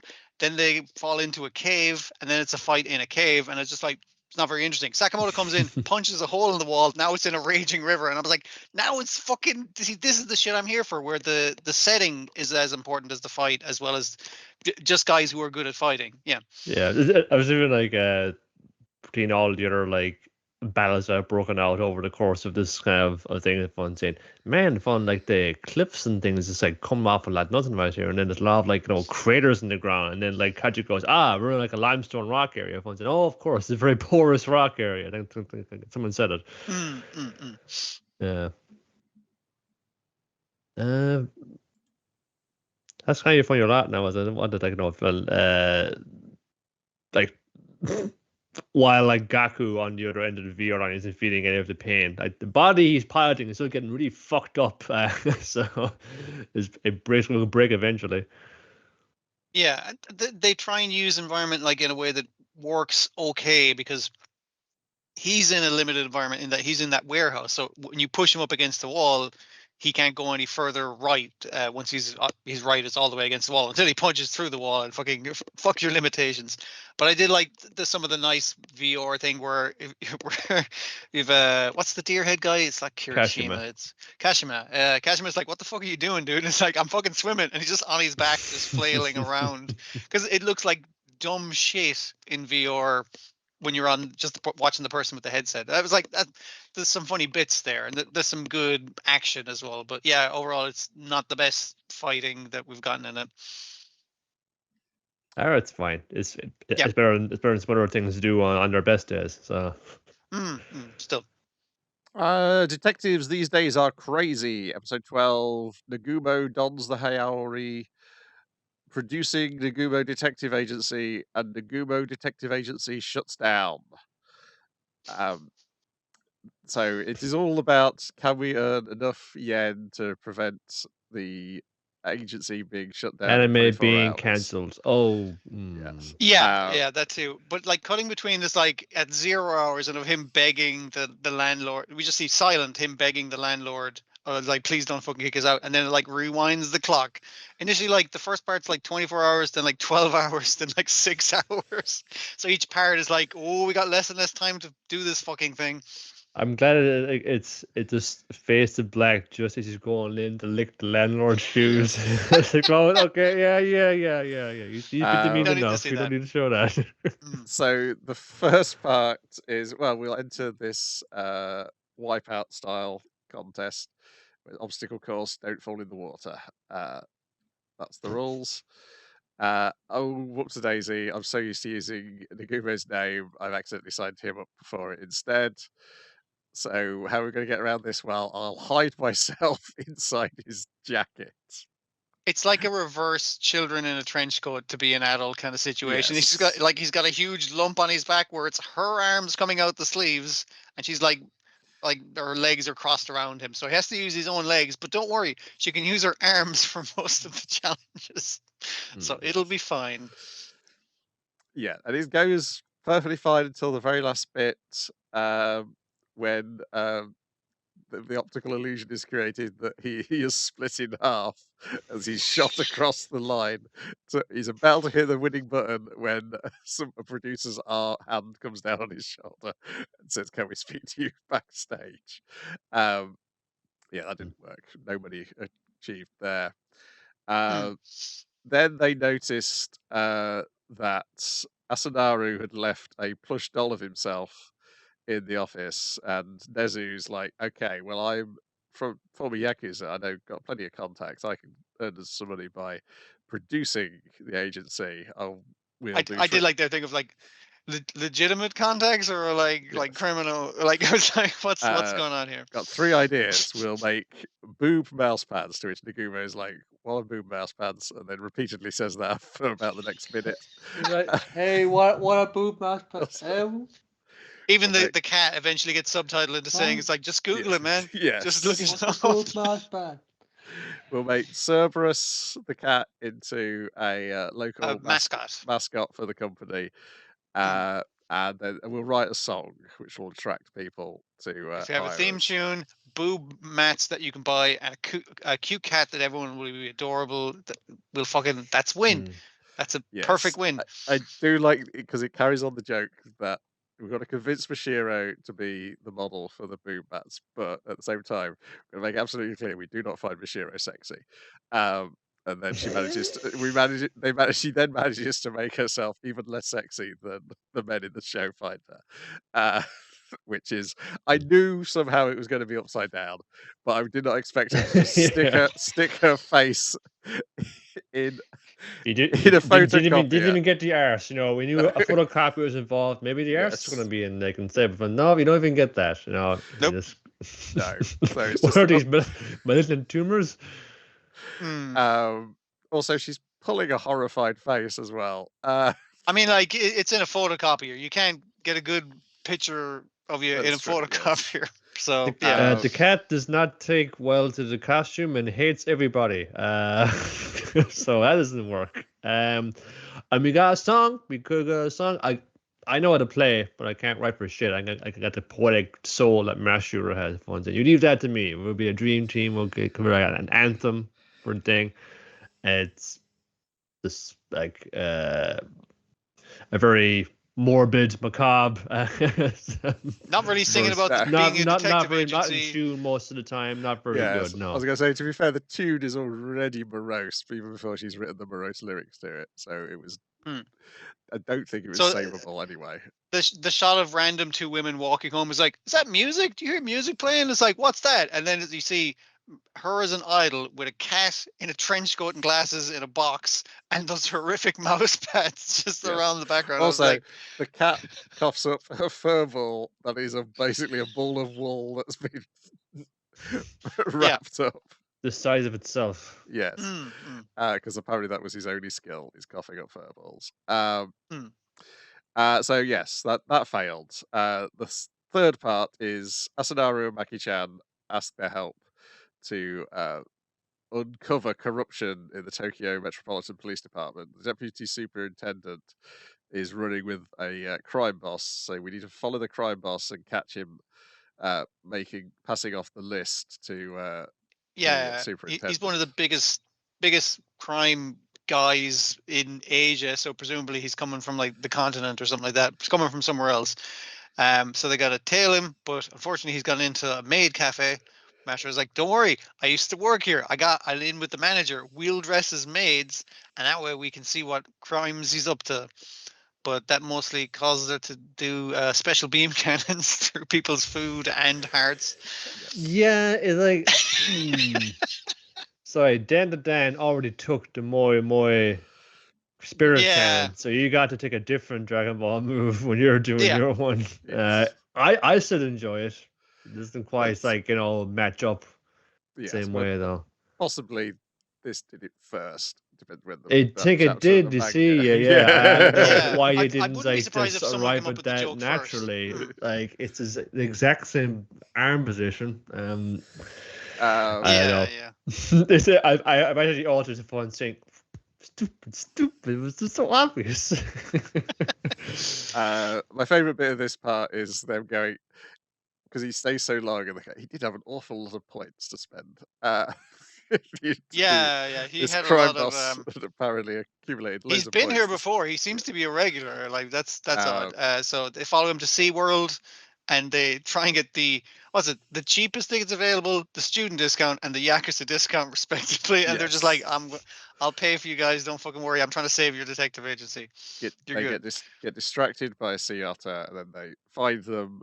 Well, first of all, they're looking for them, and they look at one side of the seating for the killer whale display, and they're like, "Why are all the minor characters doing here?" Feels like a final episode.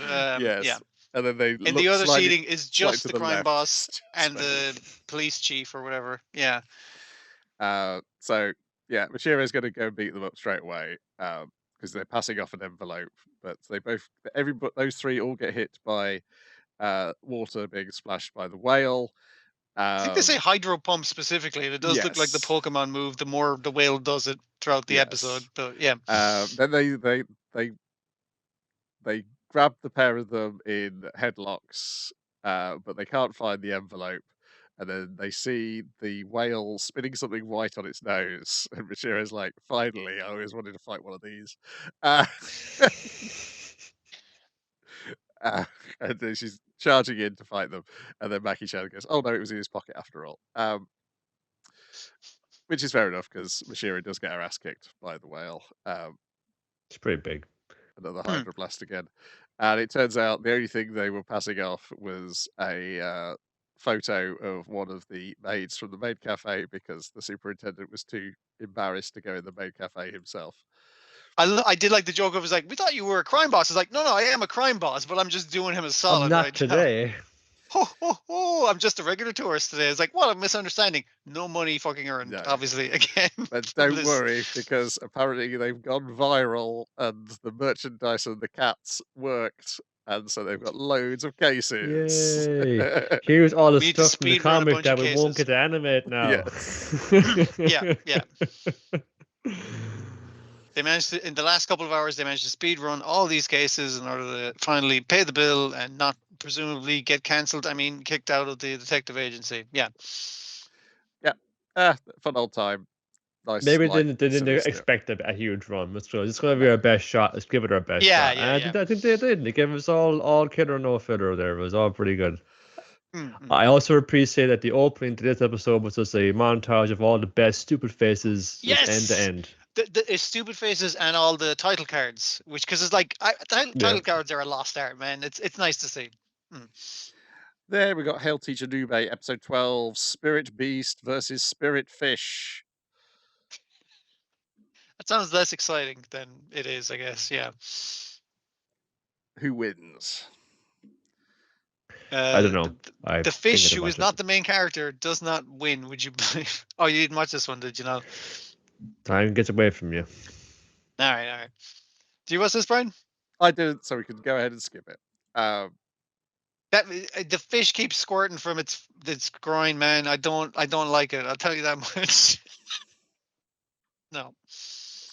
Then we've got Me and the Alien Moo Moo, episode 24, Moo Moo, Sakurako, and the Day the Earth Stood Still. Yeah, I just you really can't have one put it on your phone and saying, "Oh, it's like literally the day the Earth stood still."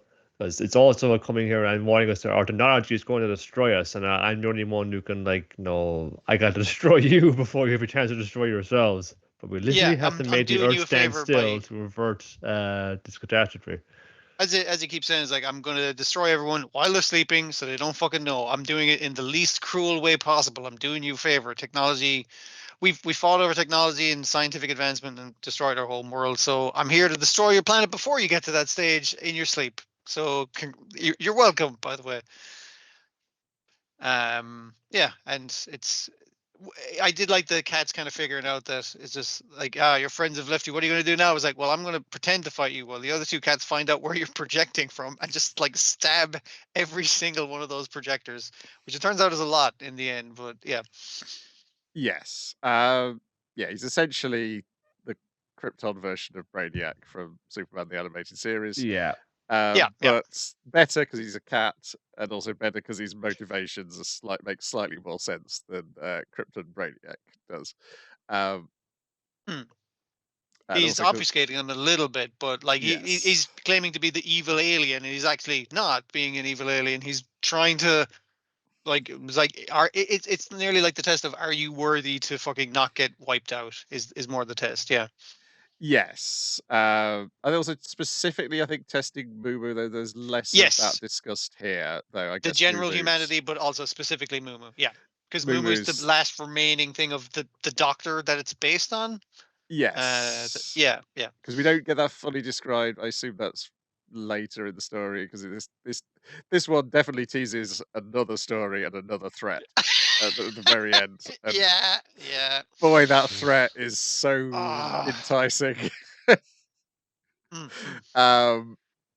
Yeah, so the plan is we will get all of humanity to walk in the opposite direction of the Earth's rotating, and that will cause the Everyone Earth walk to slow. west. Yeah, Yeah. I've heard this before. I can't remember whether it was a Mythbusters This is like episode the or one if something. everyone in the world like not everyone Jumped at at the once. 'Cause same if we all time. jumped, the world would stay still. But everyone jumped on like one side, we'd shove it. It's that kind of idea. Yeah. But they're doing this by making an exclusive drop in that fucking cat game that everyone's addicted to on their Yes, phones. but I like the nice fanciful intimation that the other creatures of Earth. The animals know. Yeah. Yes, Always yes. the If first to the know. If the Earth was threatened this way, they would know to do it by instinct. Even if the it dogs was, start pooping in that the correct directions of the Yes. direction of the poop. Coriolis effect. Yes, because it's like we go through all these animals that are doing the smart thing, and it's just like, oh, the dogs though, no, they don't, but they will just shit in that direction instead. It helps. Every little helps, man. Yeah, I guess it's a haptic moon is the reveal at the end. It's not the real moon; it's an illusionary moon in front of the Which real suggests moon. that again, it was just a test. I was just threatening you to see if you would step up and do some crazy fucking shit, like make everyone walk west at the same time. Yes, But yeah, but yeah, Mumu explains like, yes, look, cats will live in homes where the humans argue with each other because it's not the humans that they like; it's the home they like. So- it should be like this thing of it's like, yes, truly we are friends and our friendship is saved today, but it's this entirely like selfish cat metaphor that's going for it, and it's Yes. really funny that it's that rather than anything like beautiful or nice. Yes, because Well, then that it's a lot too of like technology is what you make of it. Like, you know, Yeah. while like everyone is like stuck on their phones like that, and everyone's saying, yeah, but like, you know, given the right like impetus, we can be driven towards like, you know, a beneficial end, like saving the planet, Yeah. whether we realize it or not. But also the fun is it's like, you know, we're going through all the old appliances and things like that now, things that have like maybe fallen out of use, weird like, you know, this curiosities that like, you know, were made or popular for a while and now no one uses them anymore. It's like, you know, it's just like it's not necessarily that they were like the wrong idea or it's like, you know, this is what you kind of make of it. It could be like, do you use the tool or do the tool use you? And it's this thing of like negative looking at humanity is like, they got their heads stuck in their phone, they believe whatever information's fed to them. It's like everyone go west for an exclusive cat in your gacha game, and I was like, oh yeah, cool, and that saves the world. And it was kind of reminding me of when people like look at fucking technology, it's like, wow, there's so much shit going on in the world, we're all fucked. And it's like, no, now you're aware of the fuck things, and when you're aware of the problem, you can do something about it. Whereas all those things were happening before, but we weren't aware of them. Like that's a bad thing. Like knowing is better than not knowing, even though it feels worse because when you know the shitty things. And I was getting reminded of that, but in like the dumbest way of like fucking humans with their heads stuck in the phone. Well, yes, because it is both bleak satire and also optimistic within the same It's a weird episode. combination as a joke as well. Yeah, it works very well. Yeah. and yeah, fanciful elements like the actually being able to slow the Earth down, and the animals just knowing, and also for the second half, a little bit horny, because listen. This show has to be a little bit horny. That's one of the it's purposes. You just have the to right. have something to balance out. Yes. That maybe kind Yes. of could be kind of dry descriptions of Yeah. disused or discontinued Yes. appliances right now. I mean, Yes. I also like to know this, like, you know, it's supposed to the right to repair. If I'm saying, why can't we just run if we know how to fix it, just fix it up, like, you know, like making it obfuscating it, like certain manufacturers do this, like let's fix the fucking thing. And also, Yeah. if you know how to fix something, you know, at least even know how it works, you won't feel as like maybe as helpless as you would have before you knew what to do with it, or how to fix it, or who to ask to fix it for you, or where to go with it. Because it's running about all this shit, and it's just like you might not ever kind of questioned anything about how it functions or how it works or how it benefits you. Just having this little bit of insight into it now, whether you fix it yourself or not, can be a real just It helps you appreciate it. gives more some, at like, the you know, very least. breadth to your life, and also help you keep a little bit of control and perspective on things when something does break. One thing, that's all right, I know how to fix this, or that's all right, maybe this was kind of inessential, and I can get on okay with that for a few hours until I get it sorted out. I think, yeah. Unfortunately, I have to say that the two horny gags are my favorite gags in the thing. The bit where Miwa and Desimaru are beating up Rakogo, a guy who's entirely innocent, because Sakuraku has been sitting on Tsurumi's face for about 2 minutes within the show. Yeah, again, your one shows up with the win with a trolley. Like she prefers to have that trolley to save the day on several occasions. And in this case, they're having all these conversations. Why she is, but I was gonna say she. It was more so he's like butt deep, face into her butt kind of thing. It's just like in a way that she landed on him painfully after falling off a building, but it's still horny. Is how it's presented. I mean, he has a nosebleed probably because she landed on his face, but like still horny. And then their version of the Men in Black Neuralizer, which appears to replace your memories with orgasmic ones, based on all the memories of cats. That's what it's. Lovely. Like, sure, it's like watching a cat video on fucking line kind of thing. Yeah, that's the face they're making. Sure, that's what they're claiming. But yeah, it's something more than that. The other bit I liked is the joke where your man's going like, okay, I just need to convince my bosses back at fucking Men in Black HQ that fucking to do this crazy plan of getting everyone to walk west, and it's just like, we need permission from the Prime Minister. That's crazy. And it's like, yeah, I just called my uncle there. He said, yeah, it's cool. And they're like, fucking, you were the Prime Minister? You know him? You're related? I know what he do that. It was a nice reveal of him. Is this the second time he's been useful ever? Like, and in the last episode, yes, because he's an idiot, but he's now an idiot who knows the plot because of he avoids the mind wipe because he put his ear cancelling headphones in, which allows us the partially conscious president and Miwa get to explain how noise cancelling headphones work. Like them sort of rolling on the floor in ecstasy and still explaining how noise cancelling works. I was just like, that's a good joke. Yeah. Yes, because Desimaru, he thinks that Desimaru thinks, oh right, we've wiped Tsurumi's mind, so I can go back and be adopted by his dad like I was supposed to be. And it turns out no, he's fine. And what's more, he reveals that he calls Desimaru Maran-chan, and even though he knows that he's Desimaru now, he's going to carry on calling him Maran-chan. Because it's cuter. He looks like a Maran-chan. Yeah. Yes. And then Muumuu's like, oh, Maran-chan, is it? It's very fast with that phone. It's like burst shot one. Yes. Capturing it all for posterity. Yeah. Yeah. And then it turns out all the cats on the moon, they just like fell asleep next to the supercomputer because it's putting out a lot of heat, and it's like, wow, this is really nice. Yeah. Like, I forget that their alien communication device is a reference to Sergeant Frog, because in Sergeant Frog it's a ball with an aerial, and it's a pyramid with an aerial in this one. And it looks more like a cat toy as well. Like, is Yes. the, Well, it's all there because it's Moo Moo. It's the character of Moo. Yeah. It's super mystery comedy. Uchujin Moo Moo, and then the title thing that has like it's like the kind of cat within the sort of triangular within the pyramid character structure. for the Moo. So like pyramids are going to come up. Yes, I think as well, I think they sold that pyramid like thing right there as a device of one saying just plug this in your home and put out good vibrations. Pyramid power, yeah. into your apartment, pyramid power. They'll sharpen your razors and all kinds of stuff. Yeah. And Moo Moo has the same voice as Tamaba out of Keroro. They're not very subtle about it, yeah. Yes, the final reveal is there is apparently an evil space hamster eating fish. Like slow sausages. zoom in on a hamster angrily eating stuffing a sausage into its fucking cheek, and it has the similar kind of does it have the zipper on it? I think it's it's an alien also got hamster. It's got a star on its forehead though. Yeah. Which makes it look even more strange than the cats do.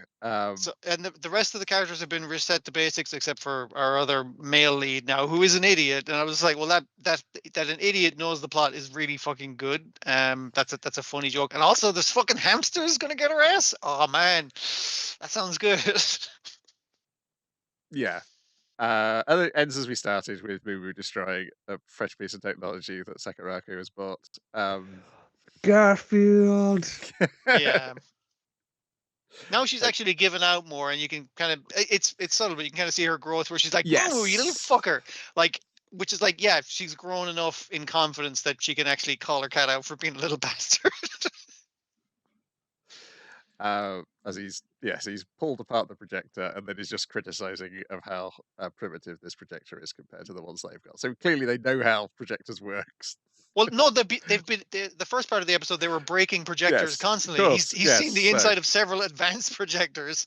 This thing's very basic in comparison. Yeah, so clearly, of course, that's what they do have projectors. It was in the episode. You made a good point, and I'm an idiot for not realizing it up until now. No, there was a lot going on, and it's a busy week. Don't worry about it. It is. Next up, new Panty and Stocking, episode 11, Being Chuck Maldahole.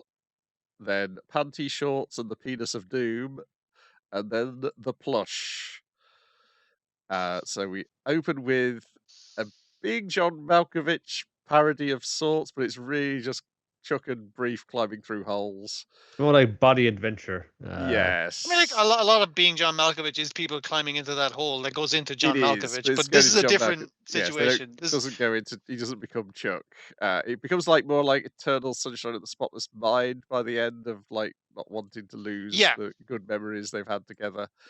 So it has that particular time frame of sort of almost but not quite art house movies. Like I call them like not sci-fi, but like kind of weird concept movies. There's probably a proper name for them, but yeah. They've he's fallen in a hole while trying to buy crotchless panties for Panty. Chuck's already in the hole, and they go on some crazy adventures in the hole. The hole is filled with garbage and shit. And he's ascribing a lot of the emotional things to this adventure he's having with Chuck that I don't think Chuck is having as well, because he thought Chuck cried himself out when he chewed out Chuck at one stage. It's like, no, it's because Chuck ate. When he had a choice of food between a rotten banana and a dildo, Chuck ate the rotten banana and then has been shitting himself. Like, you're ascribing a lot of emotion to Chuck I don't think is available. He dies several times over the course of this as well, because that's what he does. Yeah. We're not worried too much about the continuity of these episodes. No. Especially the last one. With this episode where the end like things is fun, like not being continued or it specifically says not be continued or whatever. I knew it was something this week. I couldn't remember what.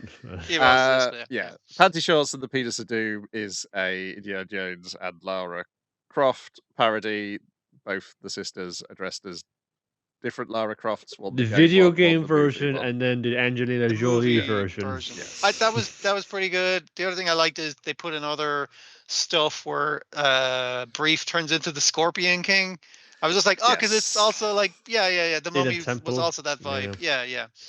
There's Um, lots and lots of dick jokes, dick Oh, shaped yeah. rocks and artifacts and stones that emit They're in like the potent Temple of Penis, energies. basically. Yeah. yes. Yeah, there's this. They're after this stone that is a penis. It gets stuck on Brief's head, and the ghost inside the stone is going to, because they were all being sacrificed by the queen who lived here. It's like the spirits of the men who were killed by the queen. Had their manly essences drained out by Drained, this, yeah. by this And godlike he's being. basically giving. Yeah. He's leading Brief on a minecart chase. He's giving him like this men's rights activist pitch Yeah. while they're being chased, Yeah. but he's also constantly pointing out directions that the cart It's needs so to go nice. It's in. like, yes, give it. You respect the penis, and you shall be given manly power. Take a right here. It's just, it's so good. And then obviously the Pandy and Stocking and Gardabelt and thing, like just fighting over him, over things, and him getting hit in the penis head, him getting hit in the balls, his actual balls. And it reminded me of, like, in like the 90s, where like every video game like had a minecart level. I was like, oh yeah, minecart levels used to be all over the place. You don't see them as Yeah. much no more. Yeah, Temple 'cause of it Doom. kind of sucked for the most part. Yeah. They often do, yeah. I think it's because the Temple of Doom game had one. Yeah, Then people people liked copied it. that. Or yeah. I think they liked the one in the film more than it. I think I liked it in the arcade machine as well. It was definitely a novelty, because I think I can't remember. I remember the novelty more than I remember the game. If you know, I remember the feeling of this is novel rather than anything about the game. Nice. And But then yeah, he gets covered in scorpions, turns into Scorpion King, Brief's ghost. Yeah. And then the final one is the plush, where Garterbelt has machine washed Stocking's plushie and it's ripped, and she needs to get it repaired. But if she repairs it herself, it's going to cause the world to be taken over. It turns out to be like 3011. It'll be taken over by the descendants of this plush toy. And Yeah. Supposedly. Tom Cruise shows up from, what's that Yes. fucking movie? Minority Report. Tom Cruise Jr. There's no Cruise Tom Tom Cruise Jr. Yes. Yeah, that's right. Unrelated character. Yeah, she shows up from Minority Report going, I'm from 2053, and the world is ruined by this. It's the Terminator situation. And then obviously from 2030 something, a Terminator, one of those like shows up. 2029, the Terminator one. So Not even that fucking far in the future, but less That far. happened So it's sooner. What I- will happen in your future? I saw It's your so fucked up. from the future. I saw your tweet about how much of a bullshit this Tom Cruise guy is trying to fucking shoot your Teddy. So I've come back from the future, like slightly less in the future than him, to Yes. kill him, so he can't kill your plush. and as thankfully this was explained to me by the internet, is part of the joke here on the Japanese language track is that the Terminator plush toy is being voiced by the dub actor for Arnold Schwarzenegger, and Tom Cruise Jr. is being dubbed by the dub voice actor for Tom Cruise. That makes it even better when they fucking mangle their lines from the movies and shit. I won't be back or something like that. So I'm like, yeah. Yeah, it's all very convoluted, but it ends on a sweet note where they travel back in time with the help of Gunsmith Bitch, because apparently the what's her dimension called? The underpants dimension or something. Yeah. I can't remember. You can travel through time. You can access anywhere through there. I wonder if that will be important in the hour-long episode we've got next week. Oh yeah. Dear. So they travel back in Why time do that? because she's like, "Oh yeah, we'll get the person who originally stitched it to mend it, which is Garterbelt, because little Back when he was an Stocking- uncorrupted priest, he was like a Yes. nice guy. He's like, I've got 2 girls staying with me. One of them's really lonely for her home, so I'm gonna make her a little plush friend. There is an episode in series 1 which explains Garterbelt's origin story. Okay. I really should go back. I am enjoying this, so I'll probably enjoy the original as well. I imagine many are, or had done so before this one came in, or are doing so now because they've heard about great things about it. Mm-mm. And it forms a time loop because he's going to name the one he's going to make for this little girl, the same one as the one that is meant. Koneko. Yes. And then he gets killed by Tom Cruise Jr., who travels back in time just as Stocking's leaving and blasts him apart. But I think it's fine because I think it's established that he's immortal in series 1. It if does I mess with remember the timeline when Penty returns to the future. Her cat now isn't half Yes. skeleton, and what is half skeleton is Garter Belt, who's Yes. just there as like, hello, I'm half Yeah. skeleton now. And also, killing Garterbelt has caused Tom Cruise Jr. to disappear from his From his Back to the timeline. Future photo. Yeah, yeah. But his friends are still there, so They didn't need him anyway. Dear. and then it ends with not to be continued. They do not resolve take- this off screen. Don't fucking worry about it. Yes, If it's do- resolved at all. Like, what's do not ask- continuity? Do not ask us questions about it in future panels we're at, I think is the point there. Then we've finally got Dan to Dan, episode 24, Clash Space Kaiju versus Giant Robot, in which a Space Kaiju fights a giant robot. Let's But gotta once they figure change out it how up to- some. Yeah. Once they figure out how to drive the robot is the most important thing. Just let Kinta do it. He has the best image of giant robots. I did like him. I'm reading the manual and he's just going through one of his sci-fi books. Yes. But yeah, also we discover he's been training for this his entire life. He always expected that one day he would pilot a robot, and so therefore he's been training at weekends by going to roller coasters and So he doesn't get experiencing. motion sick. Yeah. Yeah, and it turns out that's the correct thing to do because the two girls do get motion sick. And so when they take over, they have to keep the robot stationary so they can use their powers without throwing up. Yeah. Even I and Okarun have been thrown out by this stage. And they're just, well, not much we can do down here but run away from the explosions and this devastation being caused by the robot fight. Yeah, he gets ejected because I think he gets like immediately the first thing everyone pick a button and hit it, and one of the arms flies off. So I think his ejector seat, because he was in one of the arms, I guess. Because I assume they're all in different parts of it. Whereas Evil Eye has just busted through, goes like, "Finally, I'm free!" At one stage, gets steps on by not Godzilla, and it's like pushes him off and goes like, "I am finally free." But he's very childlike and he's like, "Oh, what the fuck is that? That looks cool as shit. Can I go fight that?" You know. It's just like, you know, when the whole thing is done and then, like, you know, they've fucked off and the robot left him behind for and saying, "Even I, come down from there. We gotta go for it." Don't wanna. You keep telling me what I can't do. This is bullshit. You know, I'm just very throwing a tantrum, real strop on him. But the robot goes through like 3 main forms because once Kenta figures out, it's like, oh wait, if I just rearrange it so it's more like, you know, it has movable legs for one fucking thing, that would be really useful. Yeah, because it has like the big giant robot arms, like big rivets. But now he's gone for the Gurren Lagann shades. You know, if don't need a Gundam thing, it's gonna be fun. It's gonna be kind of cool shades and go do it properly. Fuck him up, do all the moves, name all the moves. Even if it's just punching a guy, but it's got fun saying Super Typhoon, Ultra Crush Punch, or whatever.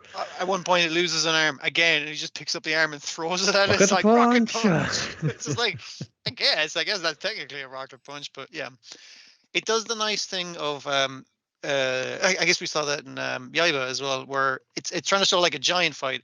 So you need to start in where the giant thing doesn't all fit on screen at once, and then you can pull back for the fucking scale. Like it does that several times in the fight, and it works quite well for it.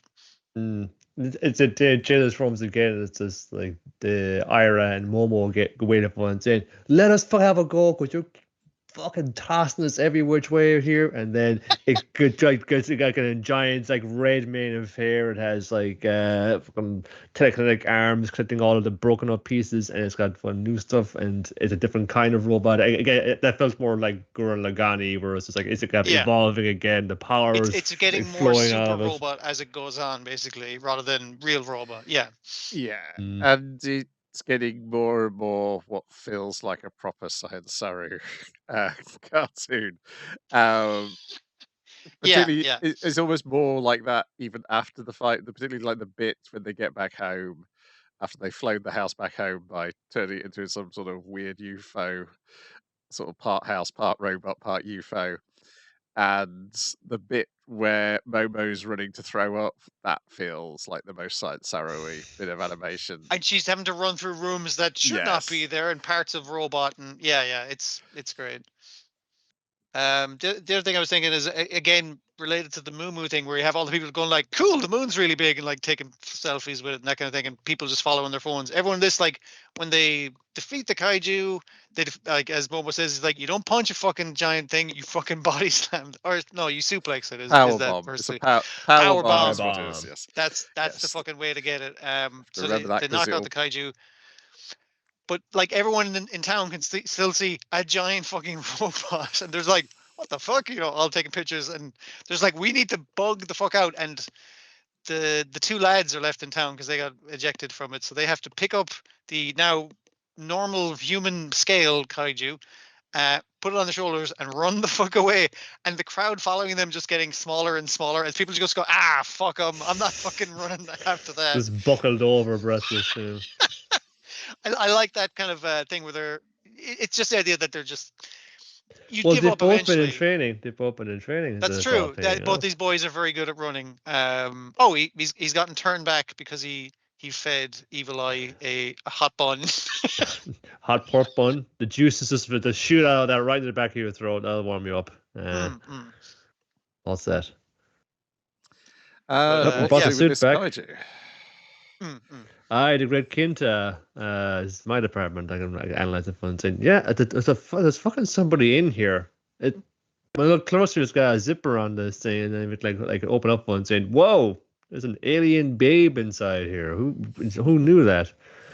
And Momo, fresh from regurgitating everything from fun, coming fun, saying, "Whoa, what are you lads doing outside here? Are you going to help us clear the house?" And whoa! And then the alien babe is planting one on Okarun and says, "Son of a bitch." Yes. Someone's come from beyond the stars to steal my man right in front of me like this. Yes, and unlike the manga version, they have given her green hair just to really drive home the lumbness of this situation. I think she's some kind of alien. I did like that, and like actually having the little Zogabongs light up and like move around a little. It's just like, you could see it as like a plug suit or whatever, but like that gives it like, this is a human looking but alien girl. Yes. Yes, we should get to what she is next season, but we won't get to the end of the next arc next season because it's a very long arc. It might be one of those ones where they split it again, but like there's a little. I think there's a decent cutoff point. Yeah, because I was looking at like how many chapters or how much volume quantity did this. I think this one moved a bit quicker than the first season did. So if you move similar pace on the next season, it'll get to, I think, a decent enough point. If it goes a little slower, there's like 2 cutoff points, but it will be a case of which one they aim for, because there's still a bit of this arc to go, but this is the point to stop it. There's a decent bit of stuff. It's gonna be like a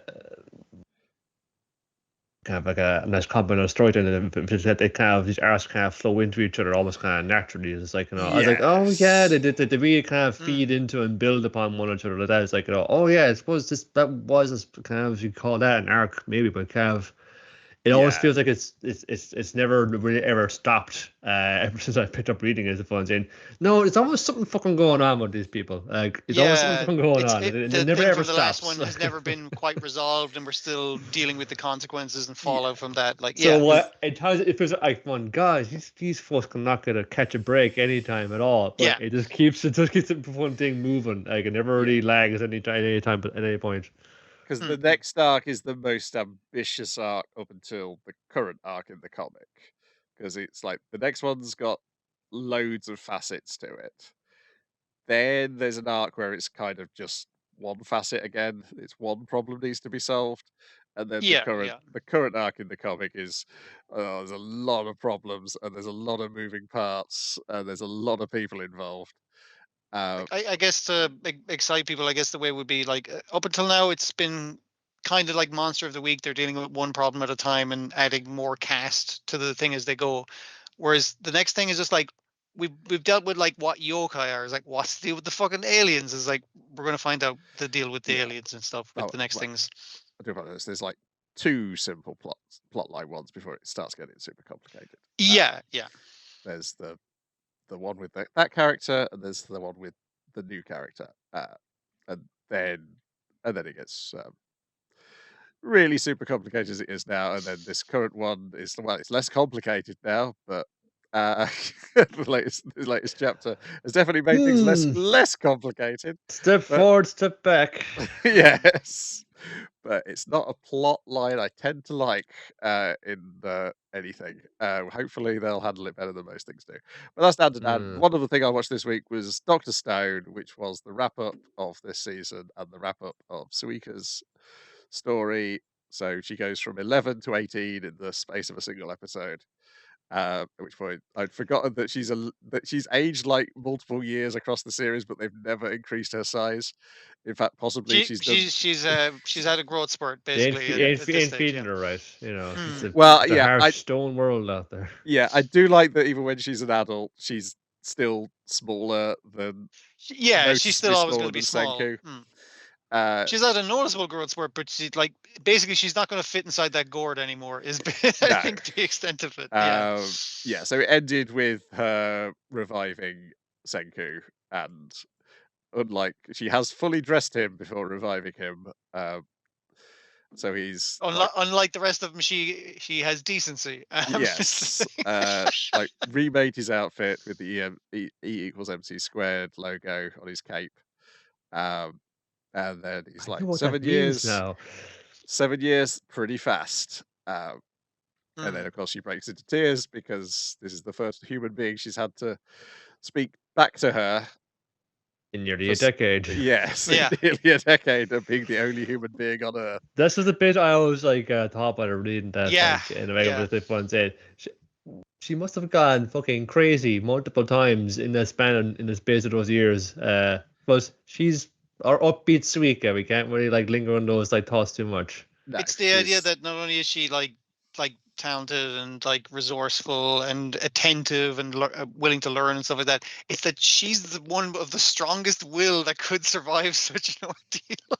The small child. There's always got a puppy and a piglet. Well, you'll find a way through somehow. They're the other side of the world, though. So all she's got for company is snakes and monkeys here.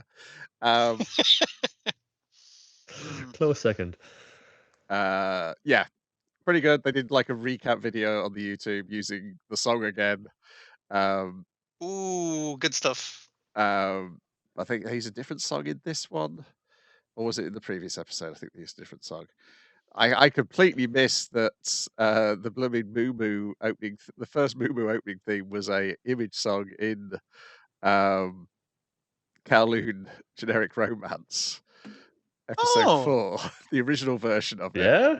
Oh, yeah. Okay. Okay. Wow. Yeah, I only cool. learned that this week, and I was like, "Oh, that's bad." I was watching both of those shows at the same time. At the same time, yeah. The new spotted fuck. Jeez. I think it's the Moo Moo ending theme, because I think the ending themes are covers. Both. I think it's a Kuri Korda quartet song, who obviously do the Moo Moo soundtrack anyway. Yeah. Does anyone sound kind of like sinister at times? Because there's like this like this kind of very desperate sounding like flute recorder playing out, and then it's this like the lyrics are very morbid and kind of depressing. It's just like, man, okay. Yeah, Hope we like skip past this to the preview things. Being sung by our 2 leads makes it even more depressing. Yeah, I'd not noticed. I've not gone back to compare the two, but I was reading that today. I was like, oh, okay. Well, that shows how little attention I pay to the things I watch. Or that we're not as musically inclined, I guess. Yeah, or just not watching them on the same day is probably more that's it the as case. Well, sure. Yeah, that's it though for this episode. Unless anyone's got any other wild cards they want to throw on That's the table. been enough. Yeah. It'll be a little less next time. Yes, that is a good thing. And then hopefully no more new shows added to next season, because I feel like we can keep it a reasonable number of shows next season. I think it's going to be much more manageable, much more rational and sane. Back next week for more of the same. Ta-ra! Later.